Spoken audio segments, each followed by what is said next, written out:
Perbalasanku selama 10 tahun pernikahan diabaikan.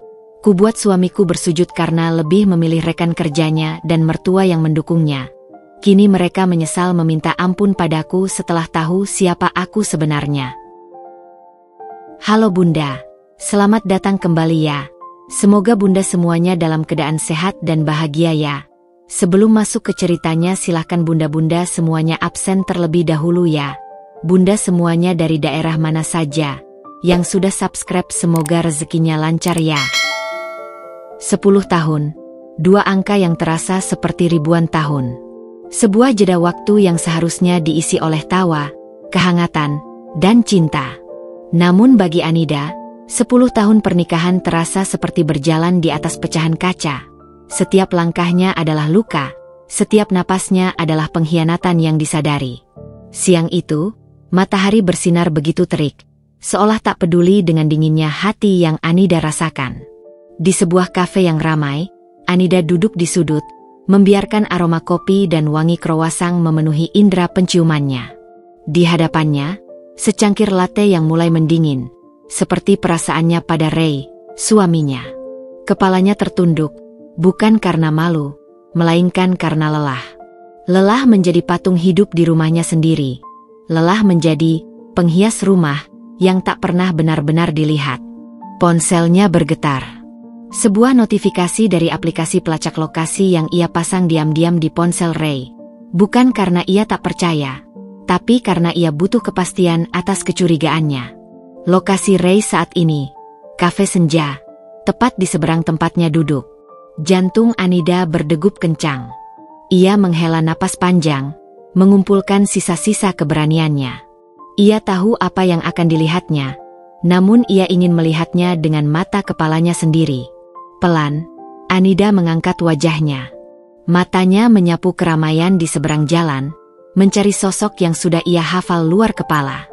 Di sebuah meja di dekat jendela, ia menemukannya.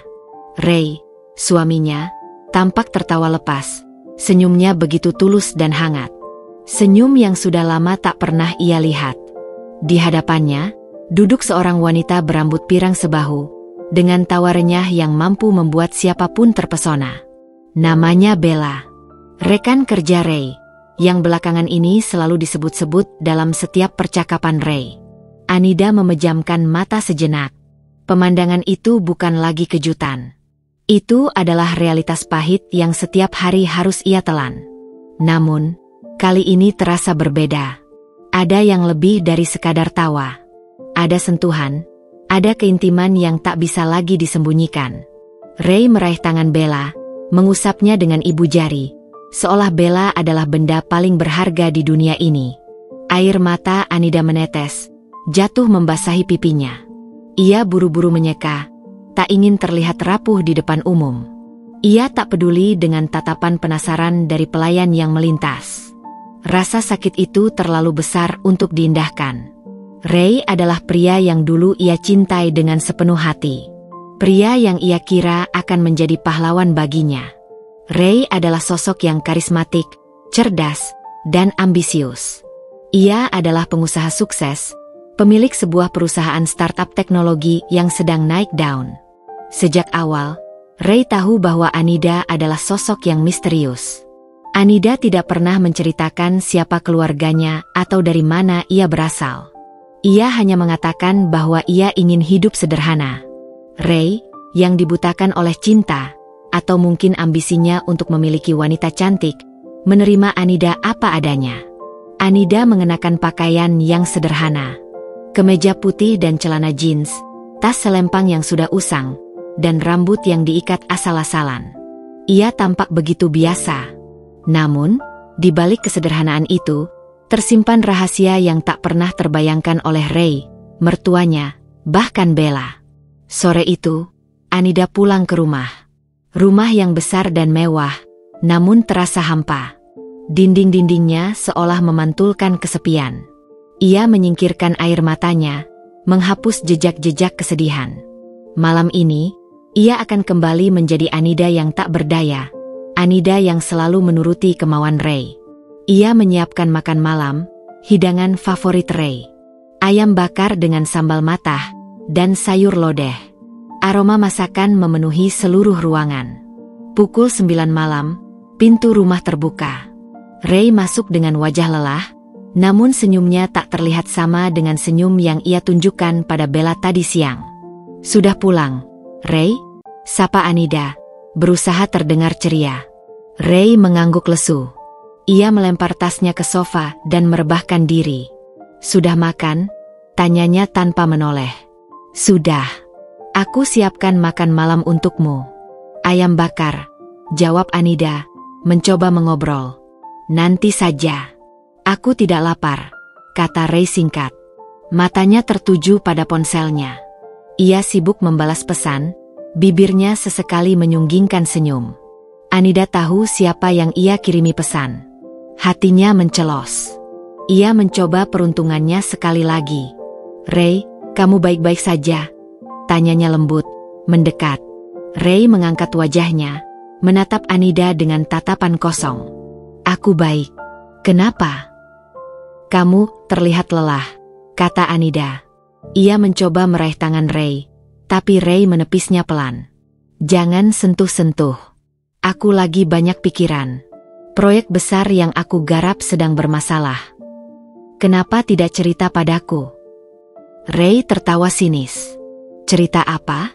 Kamu mengerti apa tentang pekerjaan? Tugasmu hanya di rumah, Anida. Jangan ikut campur urusanku." Kata-kata itu bagai belati yang menusuk ulu hati Anida. Ia mundur perlahan, membiarkan Ray kembali fokus pada ponselnya. Anida hanya bisa menatap punggung suaminya yang jauh. Ia sadar, jarak di antara mereka bukan lagi soal ruang dan waktu, melainkan jurang yang menganga, diisi oleh kebohongan dan ketidakpedulian. Di kamarnya, Anida meraih sebuah kotak kecil yang tersembunyi di dalam lemari. Di dalamnya, ada sebuah ID card dengan foto dirinya, namun dengan nama yang berbeda, Anida Pratama. Di bawah nama itu, tertera jabatan CEO Pratama Group, sebuah perusahaan konglomerat media terbesar di Asia Tenggara. Ya, Anida bukan wanita biasa. Ia adalah putri tunggal dari seorang konglomerat yang dijuluki Raja Media. Selama 10 tahun ini, ia sengaja menyamar, hidup sederhana, dan menyembunyikan identitasnya. Ia ingin menguji cinta Ray. Apakah Ray mencintainya sebagai Anida yang sederhana, ataukah hanya karena status sosial dan kekayaan? Ia juga ingin tahu, apakah Ray adalah pria yang setia, yang bisa ia andalkan dalam segala situasi. Namun, ujian itu gagal total. Malam semakin larut. Anida memandangi bayangannya di cermin.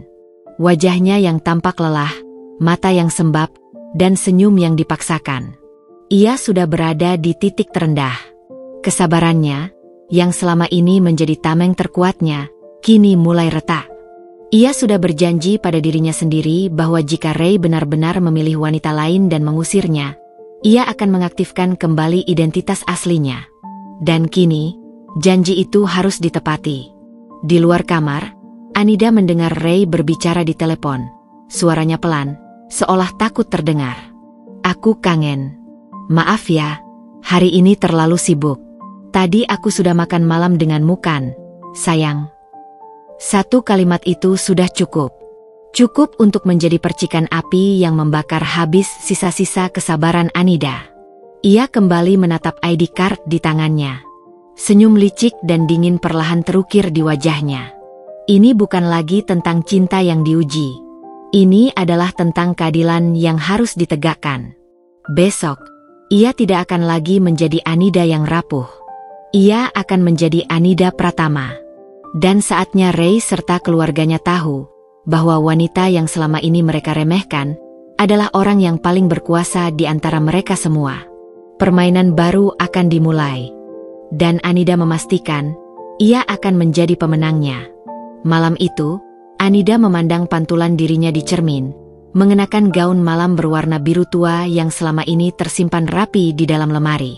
Gaun itu adalah hadiah dari Ray pada ulang tahun pernikahan mereka yang kelima, sebuah janji yang seolah tak pernah ditepati untuk merayakan cinta mereka. Namun, malam ini, gaun itu terasa seperti seragam perang, bukan gaun pesta. Ia memoles bibirnya dengan lipstik merah, warna yang melambangkan keberanian dan gairah, dua hal yang selama ini ia sembunyikan. Anida menarik napas dalam, memejamkan mata, dan menghela napas panjang, seolah membuang segala kesedihan yang sudah bersarang di hatinya. Anida yang ini akan menjadi saksi bisu dari kehancuranmu, Ray, bisiknya pada bayangannya sendiri, sebuah janji yang bergema di keheningan kamar. Dengan langkah mantap, ia menuruni tangga menuju ruang makan. Meja makan sudah tertata rapi. Lilin-lilin di tengah meja memancarkan cahaya temaram, menciptakan suasana romantis yang ironis. Hidangan ayam bakar dengan sambal matah, hidangan favorit Ray, terhidang apik di atas meja. Anida berharap malam ini akan menjadi malam yang berbeda. Malam terakhir untuk Anida yang rapuh, dan malam pertama untuk Anida yang baru. Pukul 8 malam, Anida mendengar suara mobil Ray memasuki halaman. Jantungnya berdebar kencang, sebuah kombinasi antara harapan dan kecemasan. Pintu terbuka, dan Ray masuk dengan wajah lelah, seperti biasa. Ray mengenakan kemeja yang sama dengan yang ia pakai di kafe tadi siang. "Sudah pulang, Ray?" sapa Anida, dengan suara yang ia paksa agar terdengar lembut. Ray hanya mengangguk, tanpa menoleh. Ia meletakkan tas kerjanya di sofa, dan langsung menuju ke kamar mandi. Anida mengikuti Ray, berdiri di ambang pintu kamar mandi, menatap punggung suaminya. "Aku sudah siapkan makan malam. Kita makan bersama ya," ujar Anida.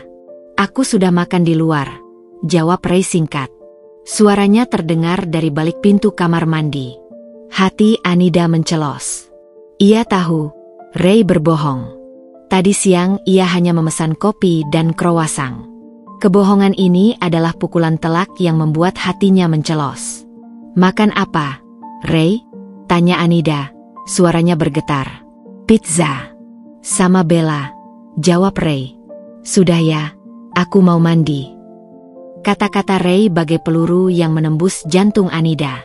Ia merasa bodoh, begitu naif, berharap ada keajaiban yang bisa menyelamatkan pernikahannya. Anida kembali ke ruang makan, menatap hidangan yang telah ia siapkan dengan sepenuh hati. Lilin-lilin di atas meja berkedip, seolah ikut merasakan kesedihan yang ia rasakan. Anida duduk, mengambil sendok dan garpu, dan mulai makan. Ia mencoba menelan makanan itu, namun setiap suap terasa seperti menelan batu. Air mata menetes, membasahi pipinya. Ia memejamkan mata, mencoba menahan tangis yang menggelegak di dadanya. Tak lama, Ray keluar dari kamar mandi dengan pakaian santai. Ia melirik Anida yang duduk sendiri di meja makan. Ray tidak mengatakan apa-apa. Ia hanya mengambil segelas air dari kulkas dan duduk di sofa, kembali sibuk dengan ponselnya. Anida menghampiri Ray, duduk di sampingnya. Ia melihat Ray sedang asyik membalas pesan. Senyum di bibir Ray begitu tulus, senyum yang sudah lama tak pernah Anida dapatkan. Anida tahu, Ray sedang membalas pesan dari Bella. "Ray," panggil Anida, suaranya bergetar. "Apa lagi, Anida?" tanya Ray, tanpa menoleh. "Kenapa kamu tidak mau makan denganku? Aku sudah siapkan makan malam spesial untukmu." Anida mencoba menahan air matanya. "Aku sudah bilang, aku sudah makan," jawab Ray kesal. "Kamu ini kenapa sih? Aku lagi banyak pikiran. Proyek di kantor lagi bermasalah. Jangan ganggu aku." "Proyek yang bermasalah? Kenapa kamu tidak ceritakan padaku?" Anida mencoba mengungkit percakapan tadi pagi. Ray tertawa sinis. "Kamu mengerti apa? Kamu hanya tahu cara berbelanja dan menghabiskan uangku. Kamu tidak mengerti apa-apa tentang pekerjaan," ujarnya menusuk. Anida diam, menahan amarah yang membuncah. Ia ingin berteriak, mengatakan bahwa ia tahu segalanya. Bahwa ia bisa menyelamatkan proyek Ray dalam sekejap mata. Namun, ia memilih untuk diam. Ia harus tetap berada dalam perannya sebagai penghias rumah yang bodoh. Tiba-tiba, ponsel Ray berdering. Nama Bella tertera di layar. Ray panik, buru-buru mematikan ponselnya. Kenapa dimatikan? Tanya Anida dengan nada dingin. Baterainya habis, jawab Ray gugup. Kenapa bohong? Tanya Anida. Aku tahu kamu sedang telepon dengan Bella. Ray terdiam. Wajahnya memerah karena malu dan marah. Ia menatap Anida tajam. Kamu gila, Anida. Kamu menguntitku? Kamu tidak punya kerjaan lain selain menguntitku. Aku tidak menguntitmu, Ray. Aku hanya ingin tahu, kenapa kamu berubah? Kenapa kamu tidak pernah menghabiskan waktu denganku lagi? Anida mencoba menjelaskan. Aku sibuk, Anida. Aku bekerja keras untuk menghidupi kita. Aku butuh ketenangan, jawab Ray dengan nada meninggi. Ketenangan yang kamu dapat dari wanita lain? Tanya Anida, suaranya bergetar. Ray tidak menjawab. Ia hanya terdiam, menunduk, menghindari tatapan Anida. Anida tahu, ia sudah memenangkan pertarungan itu. Ray tidak bisa mengelak lagi. Ia sudah tertangkap basah. Anida bangkit dari sofa, berjalan menuju meja makan. Ia mengambil piring berisi ayam bakar yang sudah dingin, dan membuangnya ke tempat sampah. Ray terkejut. Anida, apa yang kamu lakukan? Teriak Ray. Aku membuang harapan-harapan palsuku, jawab Anida, matanya berkaca-kaca. Aku membuang semua pengorbanan yang aku lakukan selama ini. Aku lelah, Ray. Aku lelah menjadi wanita bodoh yang hanya tahu cara menunggu. Ray bangkit, berjalan mendekati Anida. Ia menatap Anida dengan tatapan kosong. Kamu ini kenapa sih? Kamu terlalu berlebihan. Aku tidak pernah selingkuh, Anida. Pernikahan kita hampa, Ray, ujar Anida. Kamu tidak pernah hadir. Jiwamu tidak pernah ada di sini. Kamu sudah memilih orang lain. Dan aku lelah, berpura-pura tidak melihat. Ray terdiam. Ia tidak bisa membantah kata-kata Anida. Ia tahu, Anida benar.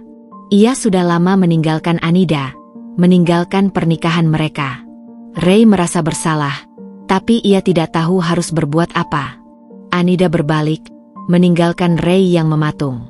Ia menuju kamar tidur, mengunci pintu, dan menjatuhkan tubuhnya di atas ranjang. Air mata yang selama ini ia tahan, akhirnya tumpah. Ia menangis, meratapi nasibnya, meratapi pernikahan yang hancur. Ia tidak tahu harus berbuat apa. Ia sudah memberikan segalanya, namun tetap tidak cukup. Di luar kamar, Ray berdiri mematung. Hatinya merasa hampa. Ia merasa bersalah, namun di sisi lain, ia merasa bahwa ia tidak bisa melepaskan Bella. Bella adalah wanita yang mengerti pekerjaannya, yang selalu ada untuknya, yang bisa ia ajak bicara tentang hal-hal yang tidak Anida mengerti. Ray menatap pintu kamar yang tertutup. Pikirannya melayang, mengingat tawa Bella, sentuhan Bella. Ia mengambil ponselnya, dan menekan nomor Bella. Halo, sayang? Sapa Bella, suaranya terdengar lembut. Halo, jawab Ray, suaranya bergetar. Aku merindukanmu. Aku juga, sayang. Aku tahu kamu lelah. Besok kita bertemu ya? Aku akan siapkan makan siang spesial untukmu, ujar Bella. Tentu, jawab Ray. Sampai besok. Ray mematikan ponselnya. Hatinya terasa lega, namun di sisi lain, ia merasa bersalah. Ia menatap pintu kamar Anida, pintu yang memisahkan dua dunia yang berbeda. Ray tidak tahu bahwa di balik pintu itu, Anida sudah membuat keputusan besar. Keputusan yang akan mengubah hidupnya dan kehidupan Ray selamanya. Malam itu, Anida membiarkan air matanya mengering. Ia bangkit dari ranjang, mengambil laptopnya, dan mulai mengetik. Jari-jarinya menari di atas keyboard, menulis surat pengunduran diri. Pengunduran diri sebagai penghias rumah yang tak berdaya. Anida akan kembali menjadi dirinya yang seutuhnya. Anida Pratama. Dan saatnya Ray tahu bahwa ia sudah salah memilih wanita. Pagi itu, udara terasa begitu dingin, seolah ikut membekukan hati Anida yang sudah mati rasa. Setelah malam yang panjang dan penuh air mata, Anida bangkit, bukan sebagai wanita rapuh yang kemarin, melainkan sebagai sosok yang penuh tekad. Gaun malam biru tua yang ia kenakan semalam, kini ia lipat rapi dan simpan kembali. Di hadapan cermin, ia mengenakan kembali seragamnya, kemeja putih sederhana, celana jeans, dan wajah tanpa riasan. Ia harus tetap berada dalam peran Anida yang selama ini dikenal Ray dan mertuanya, setidaknya sampai waktunya tiba untuk melepaskan topeng itu. Di dapur, Anida menyiapkan sarapan untuk Ray. Nasi goreng dengan telur mata sapi, makanan kesukaan Ray yang selalu ia buatkan setiap pagi.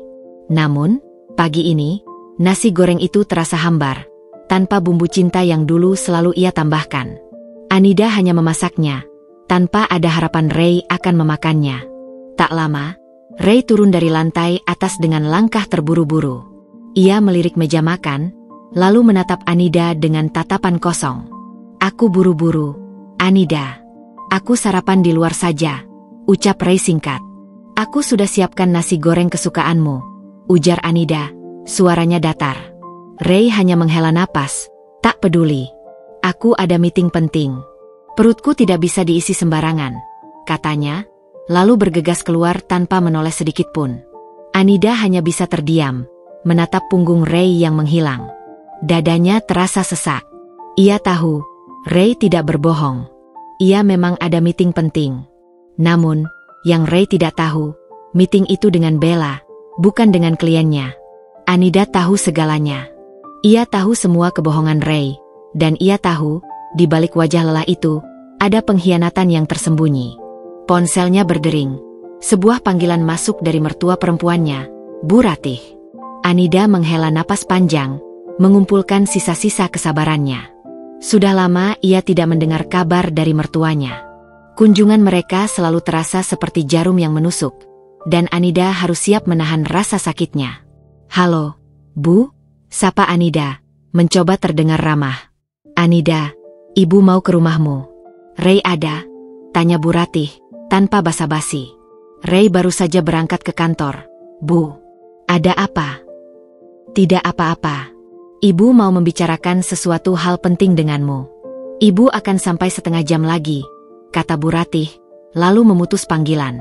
Anida terdiam. Ia tahu, kunjungan ini tidak akan menyenangkan. Mertuanya tidak pernah datang tanpa alasan. Dan alasan itu, biasanya selalu berkaitan dengan dirinya dan Ray. Anida menyiapkan teh hangat dan beberapa camilan di ruang tamu. Ia mencoba menenangkan dirinya. Ia harus kuat, ia harus bisa menahan diri. Ia tidak boleh terpancing emosi, karena ia tahu, itulah yang diinginkan mertuanya. 30 menit kemudian, bel rumah berbunyi. Anida membuka pintu, dan di sana, berdiri mertua perempuan dan mertua laki-lakinya, Pak Hadi, dengan wajah dingin. Mereka masuk tanpa permisi, dan langsung duduk di sofa. "Apa kabar, Bu, Pak?" sapa Anida, mencoba tersenyum. "Tidak usah berbasa-basi, Anida," ujar Bu Ratih. "Kita langsung saja ke intinya." "Inti apa, Bu?" tanya Anida, berpura-pura tidak tahu. "Sampai kapan kamu mau begini, Anida? Kamu tidak bisa memberikan Ray keturunan. Ray sudah menikahimu selama 10 tahun, tapi kamu tidak bisa memberikan cucu untuk kami." Bu Ratih memulai serangannya.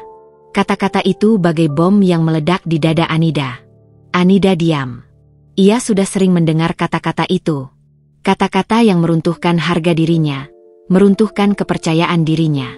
"Bu, aku sudah berusaha. Kita juga sudah ke dokter. Dokter bilang, kami berdua sehat," jawab Anida, mencoba membela diri. "Sehat bagaimana? Kenapa sampai sekarang kamu belum juga hamil?" Bu Ratih menyela. "Mungkin memang kamu yang mandul. Lihat Bella, dia cantik, pintar, dan tidak mandul sepertimu." Jantung Anida berdebar kencang. Nama Bella lagi-lagi disebut. Ia mengepalkan tangannya di bawah meja, mencoba menahan amarah yang membuncah. Bella adalah wanita karir. Dia juga punya karir cemerlang. Dia pintar dan juga cantik. Apa yang kamu punya? Kamu hanya tahu cara menghabiskan uang Ray. Kamu tidak memberikan apa-apa untuk Ray, lanjut Bu Ratih, suaranya menusuk. "Bu, aku selalu ada untuk Ray. Aku menyiapkan semua keperluannya. Aku merawat rumah ini. Apa itu tidak cukup? Tanya Anida, suaranya bergetar. Cukup? Itu bukan tugas istri?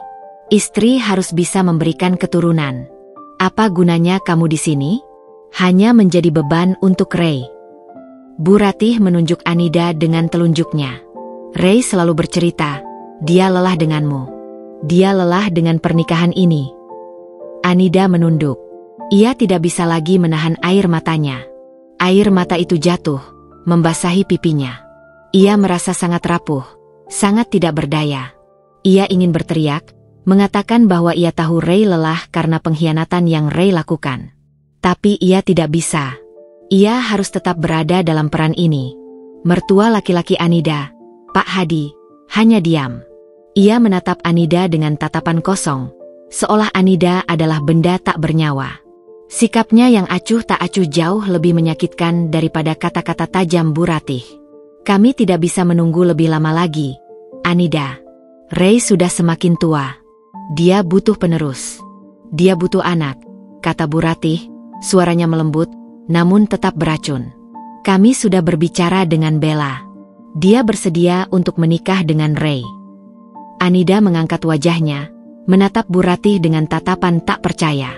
Menikah? Apa maksud ibu? Ray akan menceraikanmu, Anida. Dia akan menikahi Bella. Bella akan memberinya anak, pewaris keluarga kami, kata Bu Ratih, dengan wajah penuh kemenangan. Dunia Anida terasa runtuh. Ia tidak bisa lagi menahan air matanya. Ia menangis terseduh-seduh. Hatinya hancur berkeping-keping. Ibu tidak bisa melakukan ini, bisik Anida. Kenapa tidak? Kamu tidak punya hak untuk melarang kami. Kamu tidak berguna. Kamu tidak memberikan apa-apa untuk Ray. Bu Ratih membantah, nada suaranya kembali meninggi. Pak Hadi akhirnya membuka suara. Anida, kami sudah lama tahu Ray dan Bella memiliki hubungan spesial. Kami merestui mereka. Bella adalah wanita yang kami impikan untuk Ray. Pernyataan Pak Hadi bagai badai yang menerjang Anida. Hati Anida hancur lebur. Ia merasa bodoh, begitu naif, mengira Ray dan Bella bisa ia pisahkan. Ia tidak tahu bahwa keluarganya sendiri mendukung perselingkuhan Ray. Kalian tahu? Kalian tahu dan kalian diam saja? Kalian mendukung perselingkuhan Ray? Tanya Anida, suaranya parau. Tentu saja. Kami tidak ingin Ray menikah dengan wanita yang tidak bisa memberinya anak. Bella adalah pilihan terbaik untuk Ray, kata Bu Ratih. Anida bangkit dari sofa. Tangannya mengepal erat, kuku-kukunya menusuk telapak tangannya. Ia tidak bisa lagi menahan diri. Ia sudah muak. Muak dengan kebohongan, muak dengan pengkhianatan, dan muak dengan perlakuan buruk yang selama ini ia terima. Tolong, tinggalkan rumahku, ujar Anida, suaranya dingin, bergetar menahan amarah. Bu Ratih tertawa. Rumahmu? Ini rumah Ray, bukan rumahmu. Kamu tidak punya apa-apa, Anida. Kamu datang ke sini dengan tangan kosong, dan kamu akan pergi dengan tangan kosong juga. Anida tidak menjawab.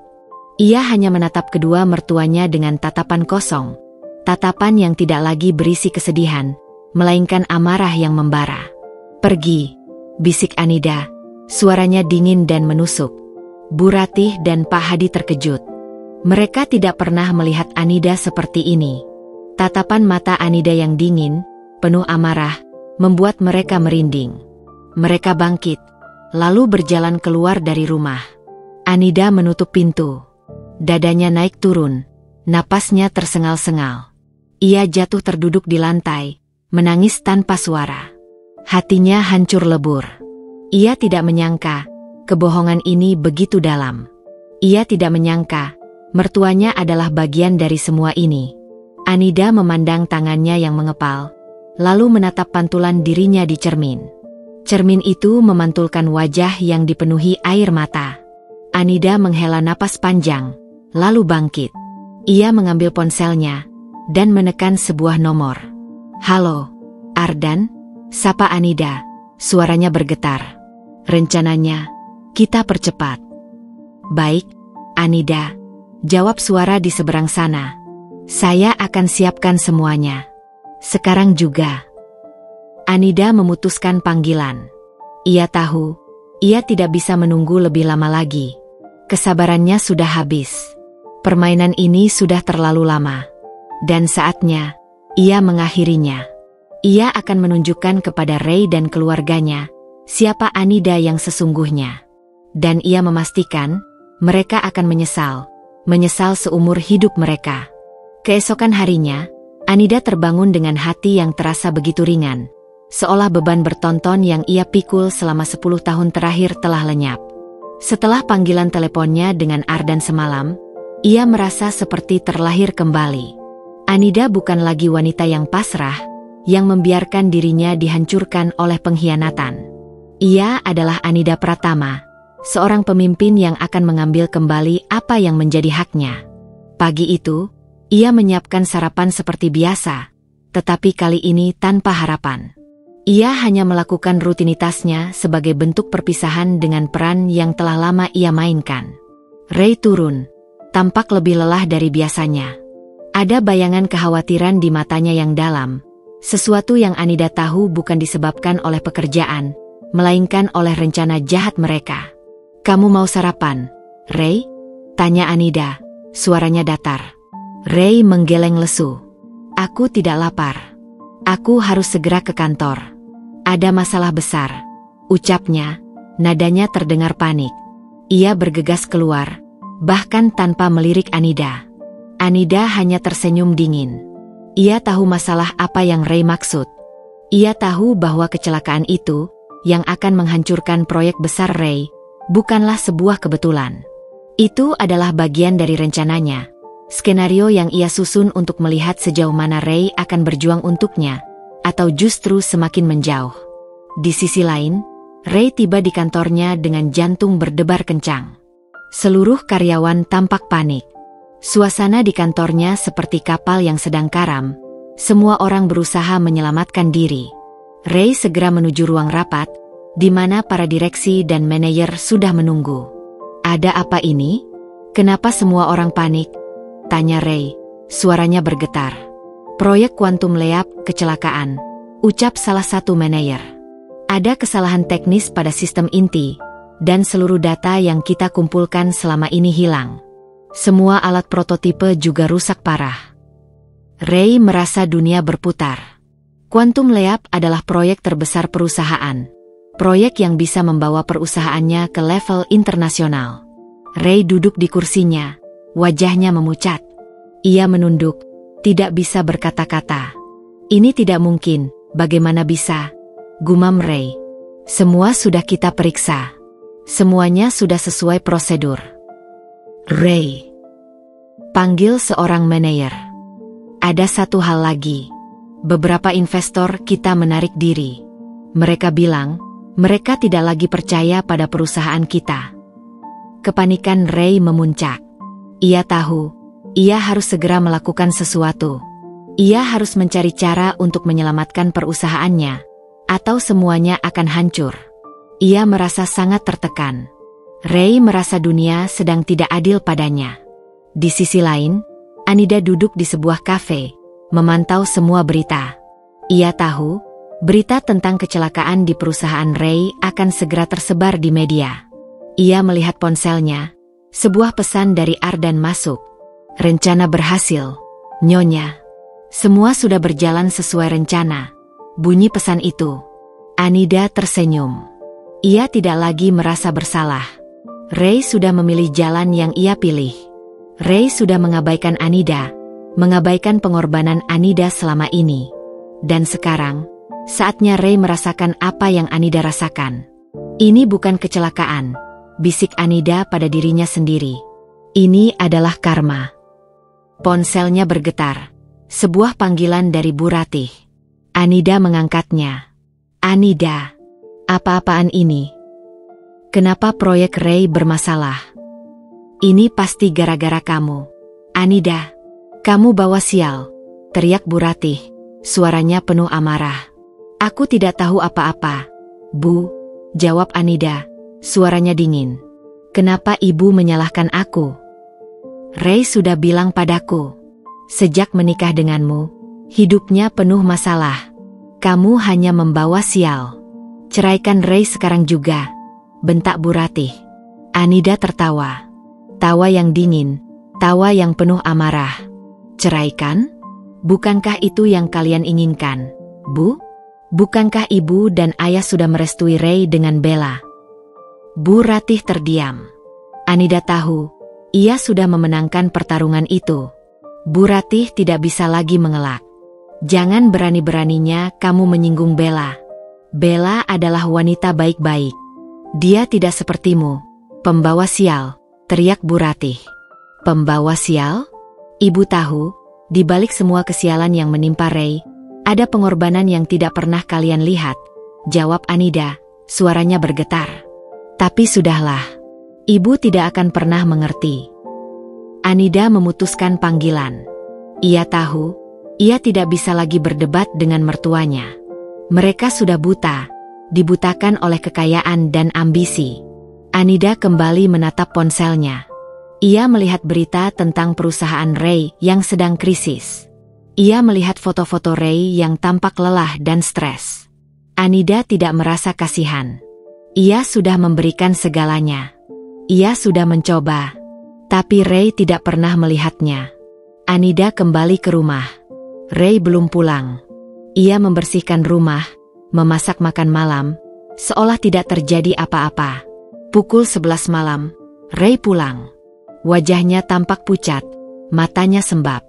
Ia langsung merebahkan diri di sofa. Anida menghampiri Ray, duduk di sampingnya. Ia memegang tangan Ray. Tangan Ray terasa dingin dan gemetar. Ray, kamu baik-baik saja? Tanya Anida, suaranya lembut. Ray mengangkat kepalanya. Matanya berkaca-kaca. Aku tidak baik, Anida. Proyekku hancur. Semuanya hancur. Aku tidak tahu harus berbuat apa. Aku akan membantumu, Ray, bisik Anida. Aku akan selalu ada untukmu. Ray tertawa sinis. Membantuku? Kamu bisa apa, Anida? Kamu tidak mengerti apa-apa tentang pekerjaan. Kamu hanya tahu cara berbelanja. Anida diam. Ia sudah mencoba. Ia sudah memberikan kesempatan terakhir. Tapi Ray tetap tidak melihatnya. Ray tetap menganggapnya sebagai wanita bodoh yang hanya tahu cara menghabiskan uangnya. Tiba-tiba, pintu rumah terbuka. Bella masuk, wajahnya tampak khawatir. Ia melihat Anida dan Ray, lalu menatap Ray dengan tatapan lembut. Ray, aku dengar kabar itu. Kamu baik-baik saja? Tanya Bella, suaranya lembut. Ray bangkit, memeluk Bella. Anida terkejut. Ia tidak menyangka Bella akan datang. Ia menatap Ray dan Bella dengan mata kosong. Bella, aku hancur. Aku tidak tahu harus berbuat apa, ujar Ray. Suaranya bergetar. Aku akan selalu ada di sisimu, Ray. Kita akan melewati ini bersama, bisik Bella, mengusap punggung Ray. Anida hanya bisa terdiam, mematung di tempatnya. Hatinya mencelos. Ray sudah memilih. Ray sudah memilih untuk memeluk wanita lain, di saat ia sedang terpuruk. Ray sudah memilih untuk mencari kenyamanan di pelukan wanita lain, daripada di pelukan istrinya sendiri. Anida, maaf, bisik Ray, tanpa menatap Anida. Maaf? Maaf untuk apa, Ray? Tanya Anida, suaranya parau. Maaf karena aku tidak bisa memberimu apa-apa, jawab Ray, melepaskan pelukannya dari Bella. Aku tidak bisa lagi menjadi suami yang baik untukmu. Anida, lebih baik kamu pergi, ujar Bella, suaranya dingin. Ray butuh ketenangan. Dia butuh dukungan. Dan kamu hanya bisa membuat semuanya lebih buruk. Anida menatap Ray. Ia melihat Ray hanya diam. Ray tidak membela Anida. Ray membiarkan Bella mengusirnya. Air mata Anida menetes. Ia merasa sangat bodoh. Ia sudah memberikan kesempatan terakhir. Tapi Ray tidak pernah melihatnya. Ray sudah memilih. Dan sekarang, saatnya Anida mengambil keputusan terakhir. Keputusan yang akan menghancurkan Ray dan keluarganya. Aku mengerti, bisik Anida. Aku akan pergi. Anida berbalik, berjalan menuju kamar tidur. Ia mengemasi barang-barangnya. Sebuah koper kecil, beberapa pakaian, dan beberapa barang pribadi. Ia tidak membawa apa-apa, karena ia tahu, semua yang ia butuhkan ada di luar sana. Ray dan Bella hanya diam, menatap punggung Anida yang menghilang di balik pintu kamar. Ray merasa bersalah. Tapi ia merasa, ini adalah jalan terbaik. Ia tidak bisa lagi bersembunyi. Anida keluar dari kamar, membawa koper kecilnya. Ia menatap Ray dan Bella yang berdiri di ruang tamu. Wajahnya datar, tanpa emosi. Anida, kamu mau kemana? Tanya Ray, suaranya bergetar. Ke tempat di mana aku seharusnya berada, jawab Anida.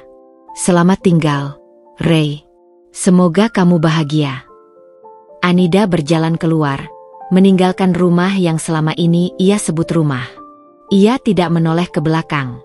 Di luar, sebuah mobil mewah sudah menunggunya. Ia masuk, dan mobil itu melaju, membawa Anida menuju masa depan yang baru, masa depan yang akan ia bangun dengan tangannya sendiri. Anida yakin, ia tidak akan pernah kembali. Anida melangkah keluar dari mobil mewahnya, menatap gedung pencakar langit yang menjulang tinggi di hadapannya, Pratama Group. Pakaiannya masih sama, kemeja putih sederhana dan celana jeans, tapi tatapan matanya kini berbeda. Tidak ada lagi kesedihan, hanya tekad yang membara. Ia memasuki lobi, melewati para karyawan yang sibuk. Mereka menatapnya, bingung. Siapa wanita sederhana ini? Kenapa ia masuk ke dalam gedung sebesar ini? Seorang pria parubaya dengan setelan jas rapi menghampirinya. Dia adalah Ardan, tangan kanan ayahnya, yang kini mengurus semua aset Anida. Nyonya Anida, semua sudah siap, bisik Ardan. Pemberitaan tentang perusahaan Ray sudah tersebar. Pihak media sudah menghubungi saya, dan saya katakan, kami akan segera merilis pernyataan resmi. Bagus, jawab Anida, suaranya dingin. Biarkan mereka tahu, siapa yang bermain dengan siapa. Anida dan Ardan memasuki lift. Lift itu melaju cepat, seolah ikut merasakan semangat Anida yang menggebu-gebu. Anida menatap pantulan dirinya di dinding lift. Ia melihat sosok yang berbeda. Bukan lagi Anida yang rapuh, melainkan Anida Pratama yang kuat dan penuh kuasa. Di sisi lain, Ray kembali ke rumahnya. Rumahnya terasa hampa, sepi. Ray tidak tahu harus berbuat apa. Ia merasa bersalah, namun di sisi lain, ia merasa ini adalah jalan terbaik. Ia tidak bisa lagi bersembunyi. Ia harus menghadapi kenyataan. Ray duduk di sofa, memandang sekeliling. Ia melihat foto pernikahannya dengan Anida, foto yang kini terasa begitu asing. Ray merasa kosong, seolah ada bagian dari dirinya yang hilang. Tiba-tiba, ponsel Ray berdering. Nama Bella tertera di layar. Ray mengangkatnya. Ray, aku di rumahmu. Aku mau mengambil beberapa barangku. Kamu ada di rumah? Tanya Bella. Iya, aku ada di rumah. Kamu masuk saja, jawab Ray. Tak lama, Bella masuk. Ia menatap Ray, lalu duduk di sampingnya. Aku dengar Anida sudah pergi, ujar Bella. Kamu baik-baik saja? Ray mengangguk. Aku tidak tahu. Aku merasa bersalah, tapi aku tidak bisa berbohong lagi. Bella mengusap tangan Ray. Kamu tidak salah, Ray. Kamu sudah mencoba. Tapi Anida, dia terlalu kekanakan. Dia tidak mengerti apa-apa. Dia hanya tahu cara menghabiskan uangmu. Ray hanya diam. Ia tahu Bella tidak salah. Anida memang tidak mengerti apa-apa. Anida tidak pernah membantunya. Anida hanya menjadi beban. Aku punya kejutan untukmu, Ray, bisik Bella, suaranya lembut. Kejutan apa? Tanya Ray, bingung. Bella tersenyum. Ia meraih tangan Ray, dan menaruhnya di perutnya yang masih rata. Aku hamil, Ray. Anak kita. Dunia Ray terasa berputar. Ia tidak bisa berkata-kata.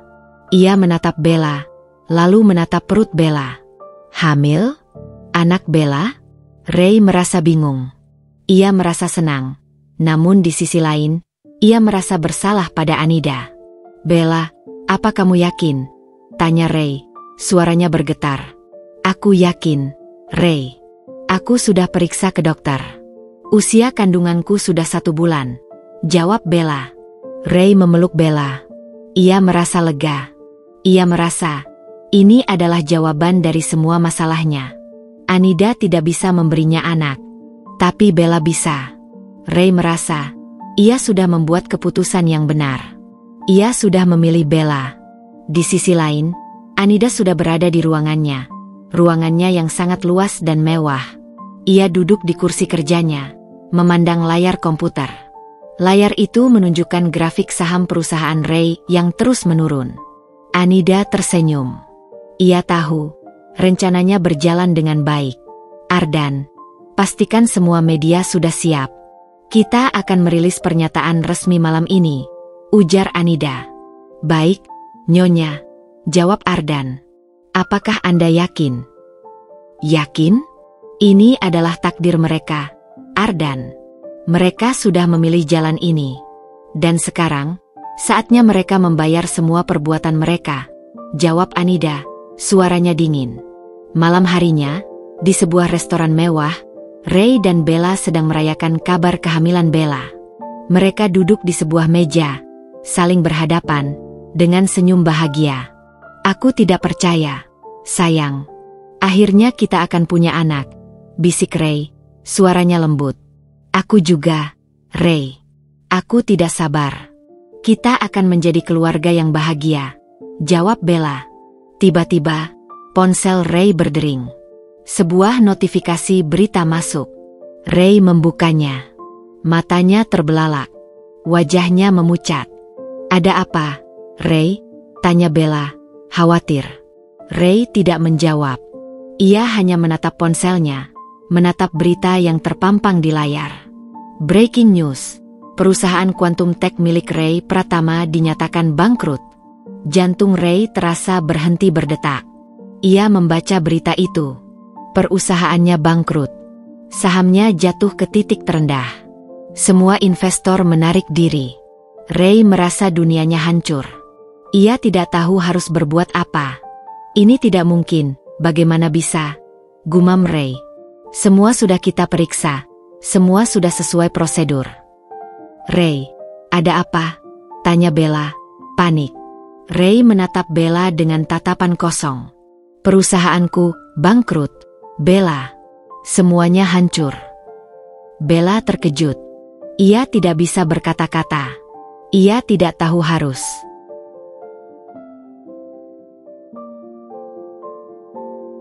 berbuat apa. Ia menatap Ray, lalu menunduk. Ray, aku tidak tahu harus bilang apa, bisik Bella. Ini tidak mungkin. Pasti ada yang salah, ujar Ray, mencoba meyakinkan dirinya sendiri. Aku akan menghubungi investor-investorku. Aku akan mencari tahu apa yang terjadi. Ray bangkit, berjalan keluar dari restoran. Bella mengikutinya. Mereka berdua masuk ke dalam mobil Ray. Ray mengemudi dengan kecepatan tinggi, menuju kantornya. Di kantor, para karyawan sudah pulang. Kantor terasa sepi dan gelap. Ray masuk, menyalakan lampu, lalu duduk di kursinya. Ia membuka laptopnya. Ia melihat semua grafik sahamnya. Semuanya merah. Semuanya hancur. Ray tidak bisa berkata-kata. Ia merasa sangat bodoh. Ia merasa, semua ini adalah salahnya. Bella masuk, duduk di samping Ray. Ia mengusap punggung Ray. Ray, kita akan melewati ini bersama. Bersama? Bagaimana? Tanya Ray, suaranya bergetar. Aku tidak punya apa-apa lagi.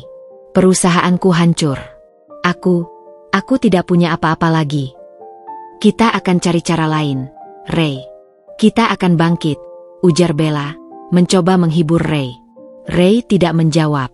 Ia hanya menunduk, membiarkan air matanya menetes. Ia merasa sangat bodoh.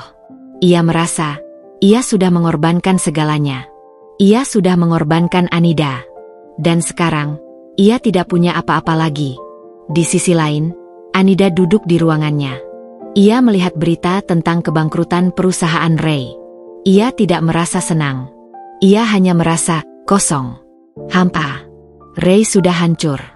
Ray sudah tidak punya apa-apa lagi. Tapi Anida tidak merasa bahagia. Ia tidak tahu kenapa. Anida memejamkan mata. Ia memikirkan kembali semua pengorbanannya. 10 tahun hidup dalam kebohongan. 10 tahun hidup dalam kesakitan. Apakah semua ini sebanding? Anida tidak tahu. Ia hanya tahu, ia harus menyelesaikan semua ini. Ia harus membuat Ray dan keluarganya membayar semua perbuatan mereka. Di dalam kamar Ray, Bu Rati datang. Wajahnya tampak panik. Ia melihat Ray duduk di sofa, dengan wajah pucat. Ray, ada apa? Kenapa perusahaanmu bangkrut? Ini tidak mungkin.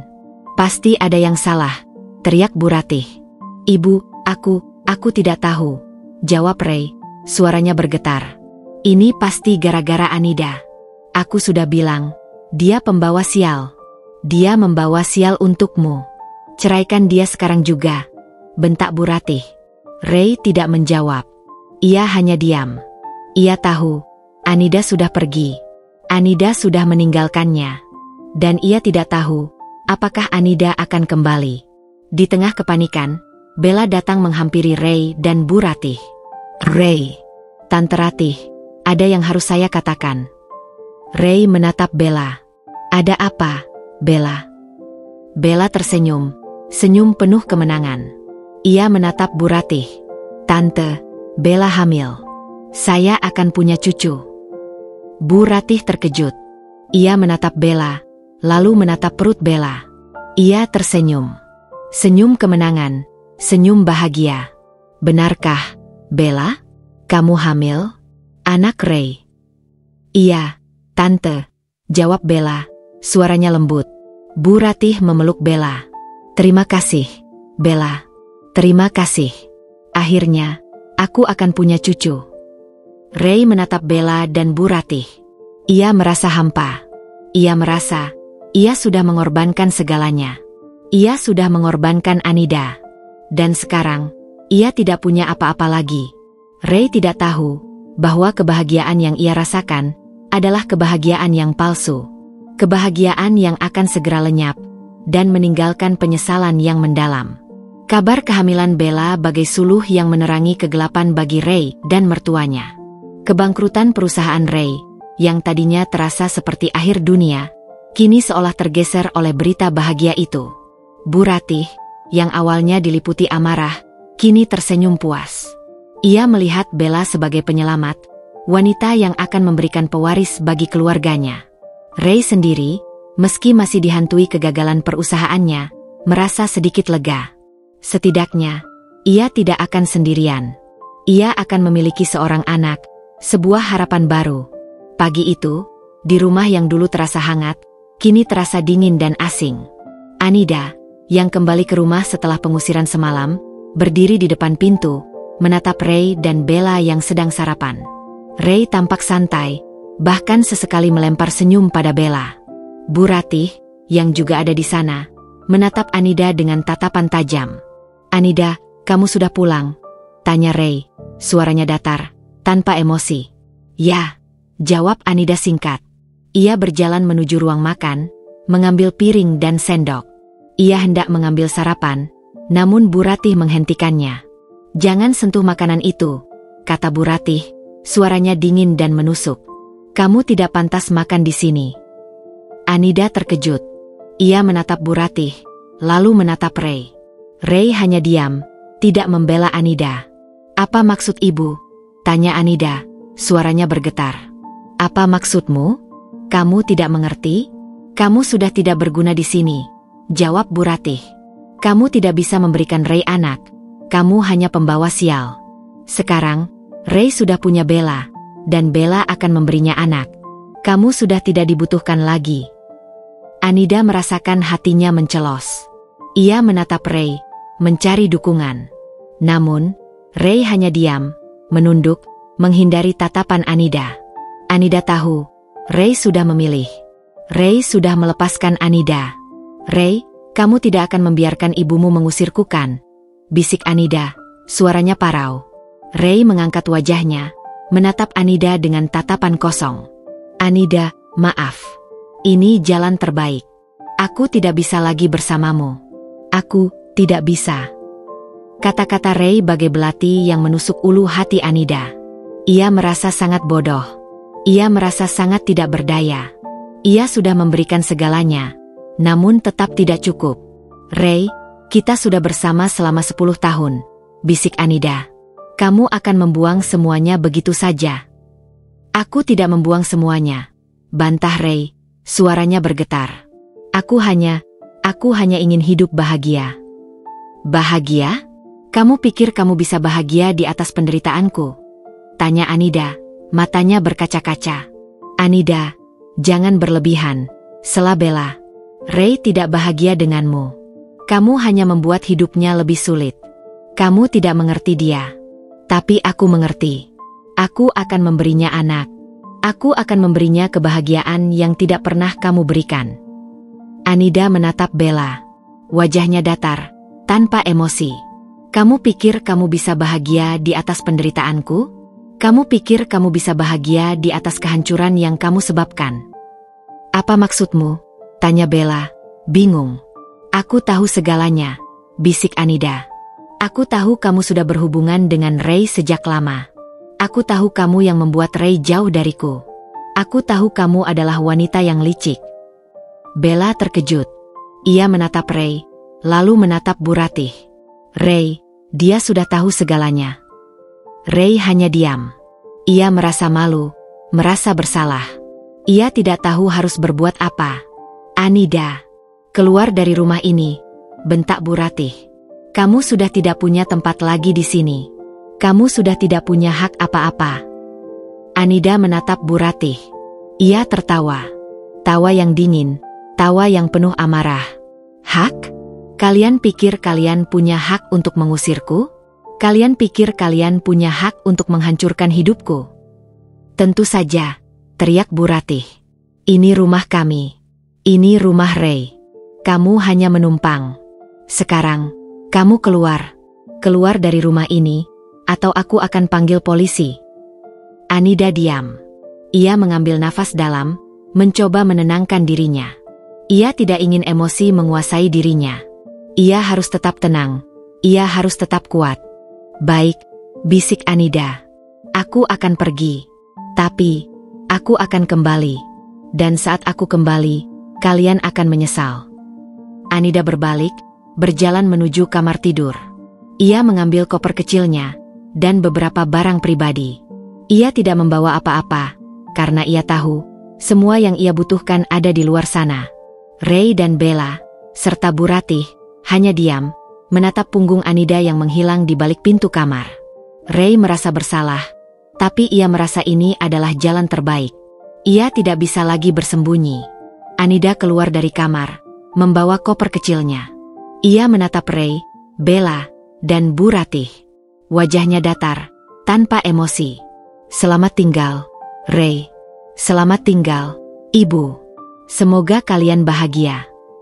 Anida berjalan keluar, meninggalkan rumah yang selama ini ia sebut rumah. Ia tidak menoleh ke belakang.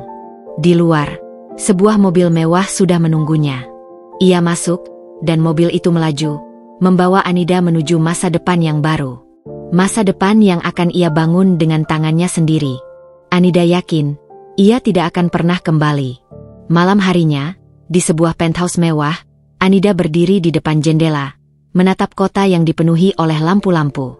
Ia memegang ponselnya, menekan sebuah nomor. Halo, Ardan? Sapa Anida, suaranya dingin. Rencana kita sudah bisa dimulai. Baik, Nyonya, jawab Ardan, suaranya serius. Saya akan siapkan semuanya. Sekarang juga. Anida memutuskan panggilan. Ia berjalan menuju meja kerja. Ia duduk di kursi, menyalakan laptopnya. Layar itu menunjukkan grafik saham perusahaan Ray yang terus menurun. Anida tersenyum. Senyum kemenangan. Senyum balas dendam. Ray, kamu sudah salah memilih, bisik Anida pada dirinya sendiri. Kamu sudah memilih kehancuran. Dan sekarang, saatnya kamu membayar semua perbuatanmu. Anida mulai mengetik. Jari-jarinya menari di atas keyboard, mengirim email ke seluruh jajaran direksi dan dewan komisaris perusahaan Ray. Ia tidak lagi peduli. Ia sudah terlalu lama diam. Dan sekarang, saatnya ia berbicara. Di sisi lain, Ray dan Bella, serta Bu Ratih, merayakan kepergian Anida. Mereka merasa lega. Mereka merasa masalah mereka sudah selesai. Mereka tidak tahu bahwa masalah mereka baru saja dimulai. Mereka tidak tahu bahwa Anida bukanlah wanita yang mereka kira. Anida adalah seorang putri dari konglomerat media terbesar yang menyamar dan hidup sederhana untuk menguji kesetiaan Ray. Ujian yang gagal total. Anida tidak lagi peduli. Ia sudah muak. Muak dengan kebohongan, muak dengan pengkhianatan, dan muak dengan perlakuan buruk yang selama ini ia terima. Ia sudah lama menahan diri. Ia sudah memberikan Ray kesempatan. Namun, Ray tidak pernah melihatnya. Ray tidak pernah menghargai pengorbanan Anida. Dan sekarang, saatnya Ray dan keluarganya tahu bahwa wanita yang selama ini mereka remehkan adalah orang yang paling berkuasa di antara mereka semua. Dan saatnya mereka membayar semua perbuatan mereka. Di dalam kamar tidur, Anida membuka lemari, mengambil sebuah kotak kecil. Di dalamnya, ada sebuah cincin pernikahan yang ia kenakan selama 10 tahun. Cincin itu terasa dingin, tidak lagi memancarkan kehangatan cinta. Anida melepaskan cincin itu, dan meletakkannya di atas meja. Selamat tinggal, Ray. Semoga kamu bahagia, bisik Anida. Ia berjalan keluar, meninggalkan rumah yang selama ini ia sebut rumah. Ia tidak menoleh ke belakang. Di luar, sebuah mobil mewah sudah menunggunya. Ia masuk, dan mobil itu melaju, membawa Anida menuju masa depan yang baru, masa depan yang akan ia bangun dengan tangannya sendiri. Anida yakin, ia tidak akan pernah kembali. Anida merasa sangat lega.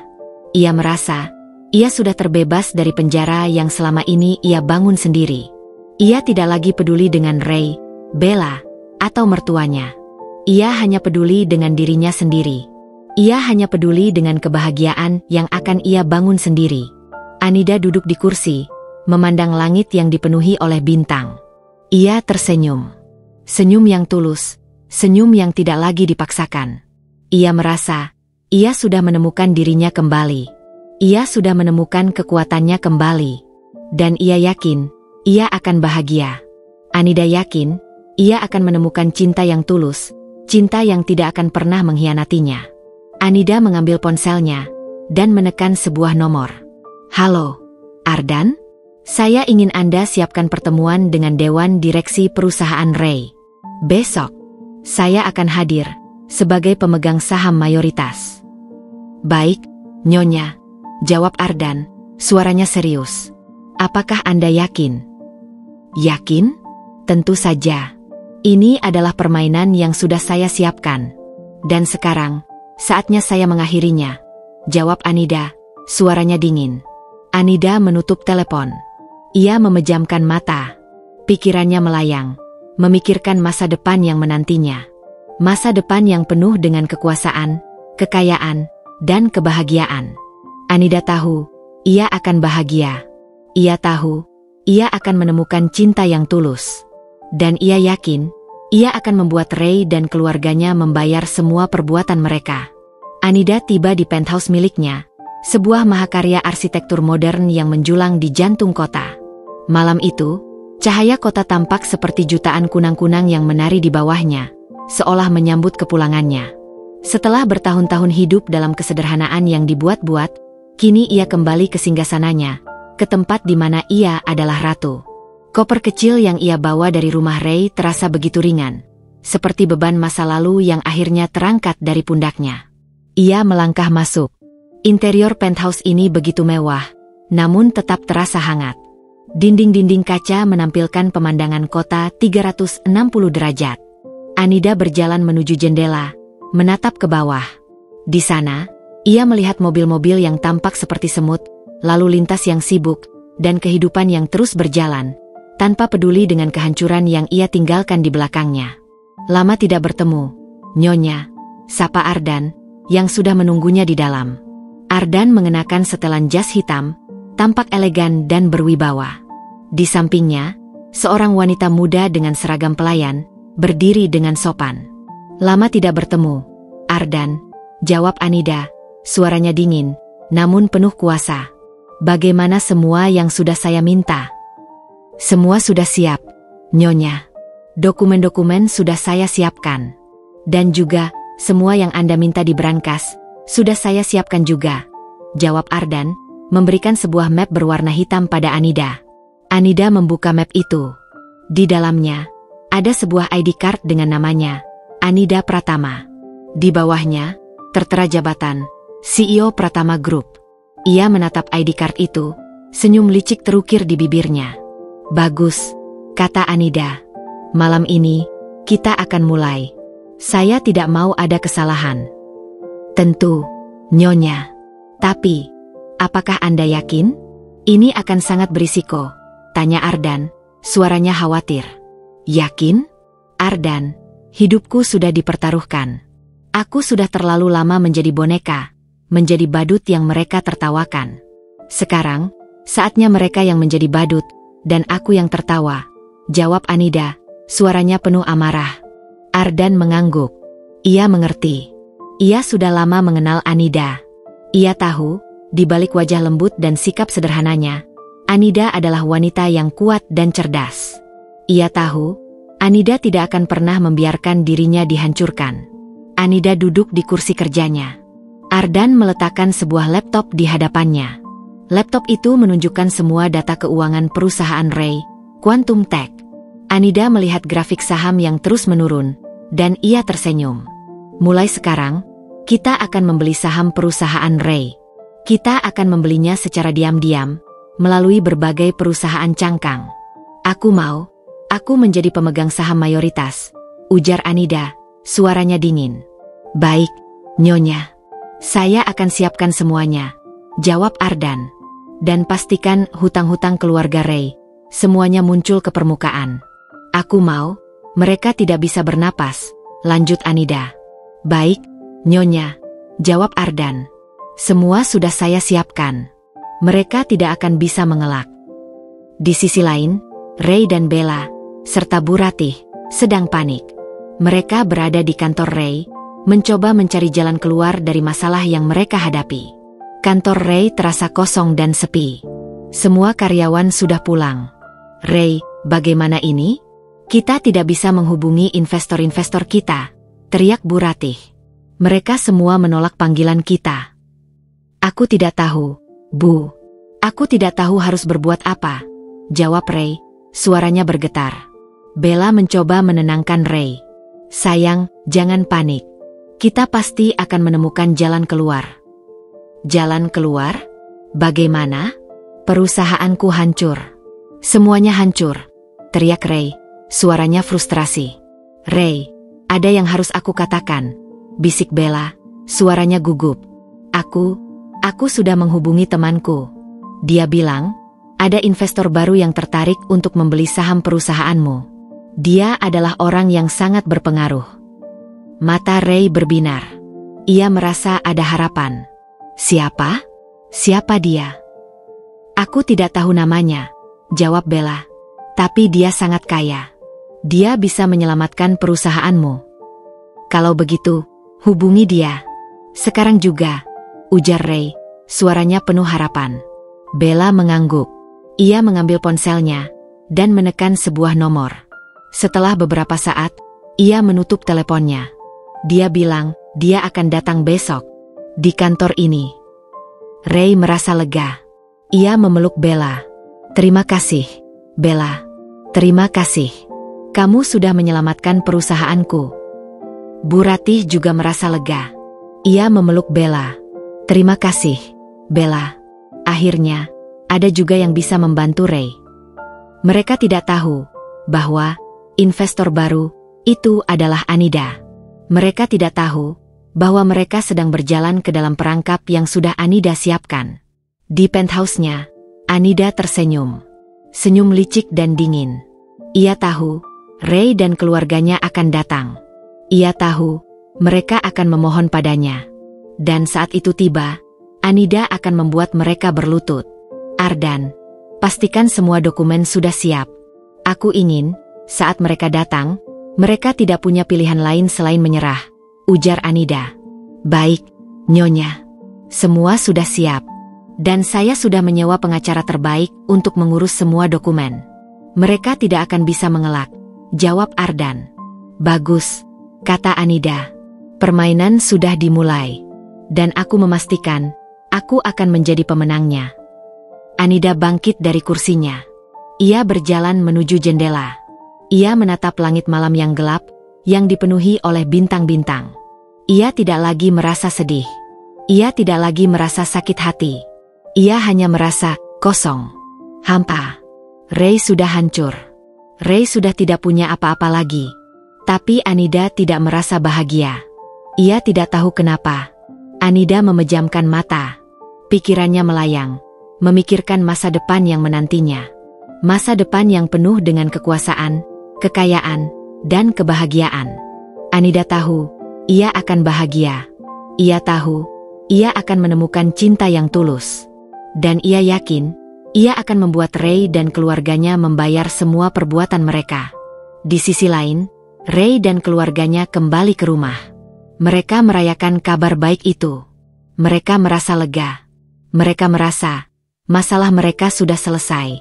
Mereka tidak tahu bahwa masalah mereka baru saja dimulai. Mereka tidak tahu bahwa Anida bukanlah wanita yang mereka kira. Anida adalah seorang putri dari konglomerat media terbesar yang menyamar dan hidup sederhana untuk menguji kesetiaan Ray. Ujian yang gagal total. Anida tidak lagi peduli. Ia sudah muak. Muak dengan kebohongan, muak dengan pengkhianatan, dan muak dengan perlakuan buruk yang selama ini ia terima. Ia sudah lama menahan diri. Ia sudah memberikan Ray kesempatan. Namun, Ray tidak pernah melihatnya.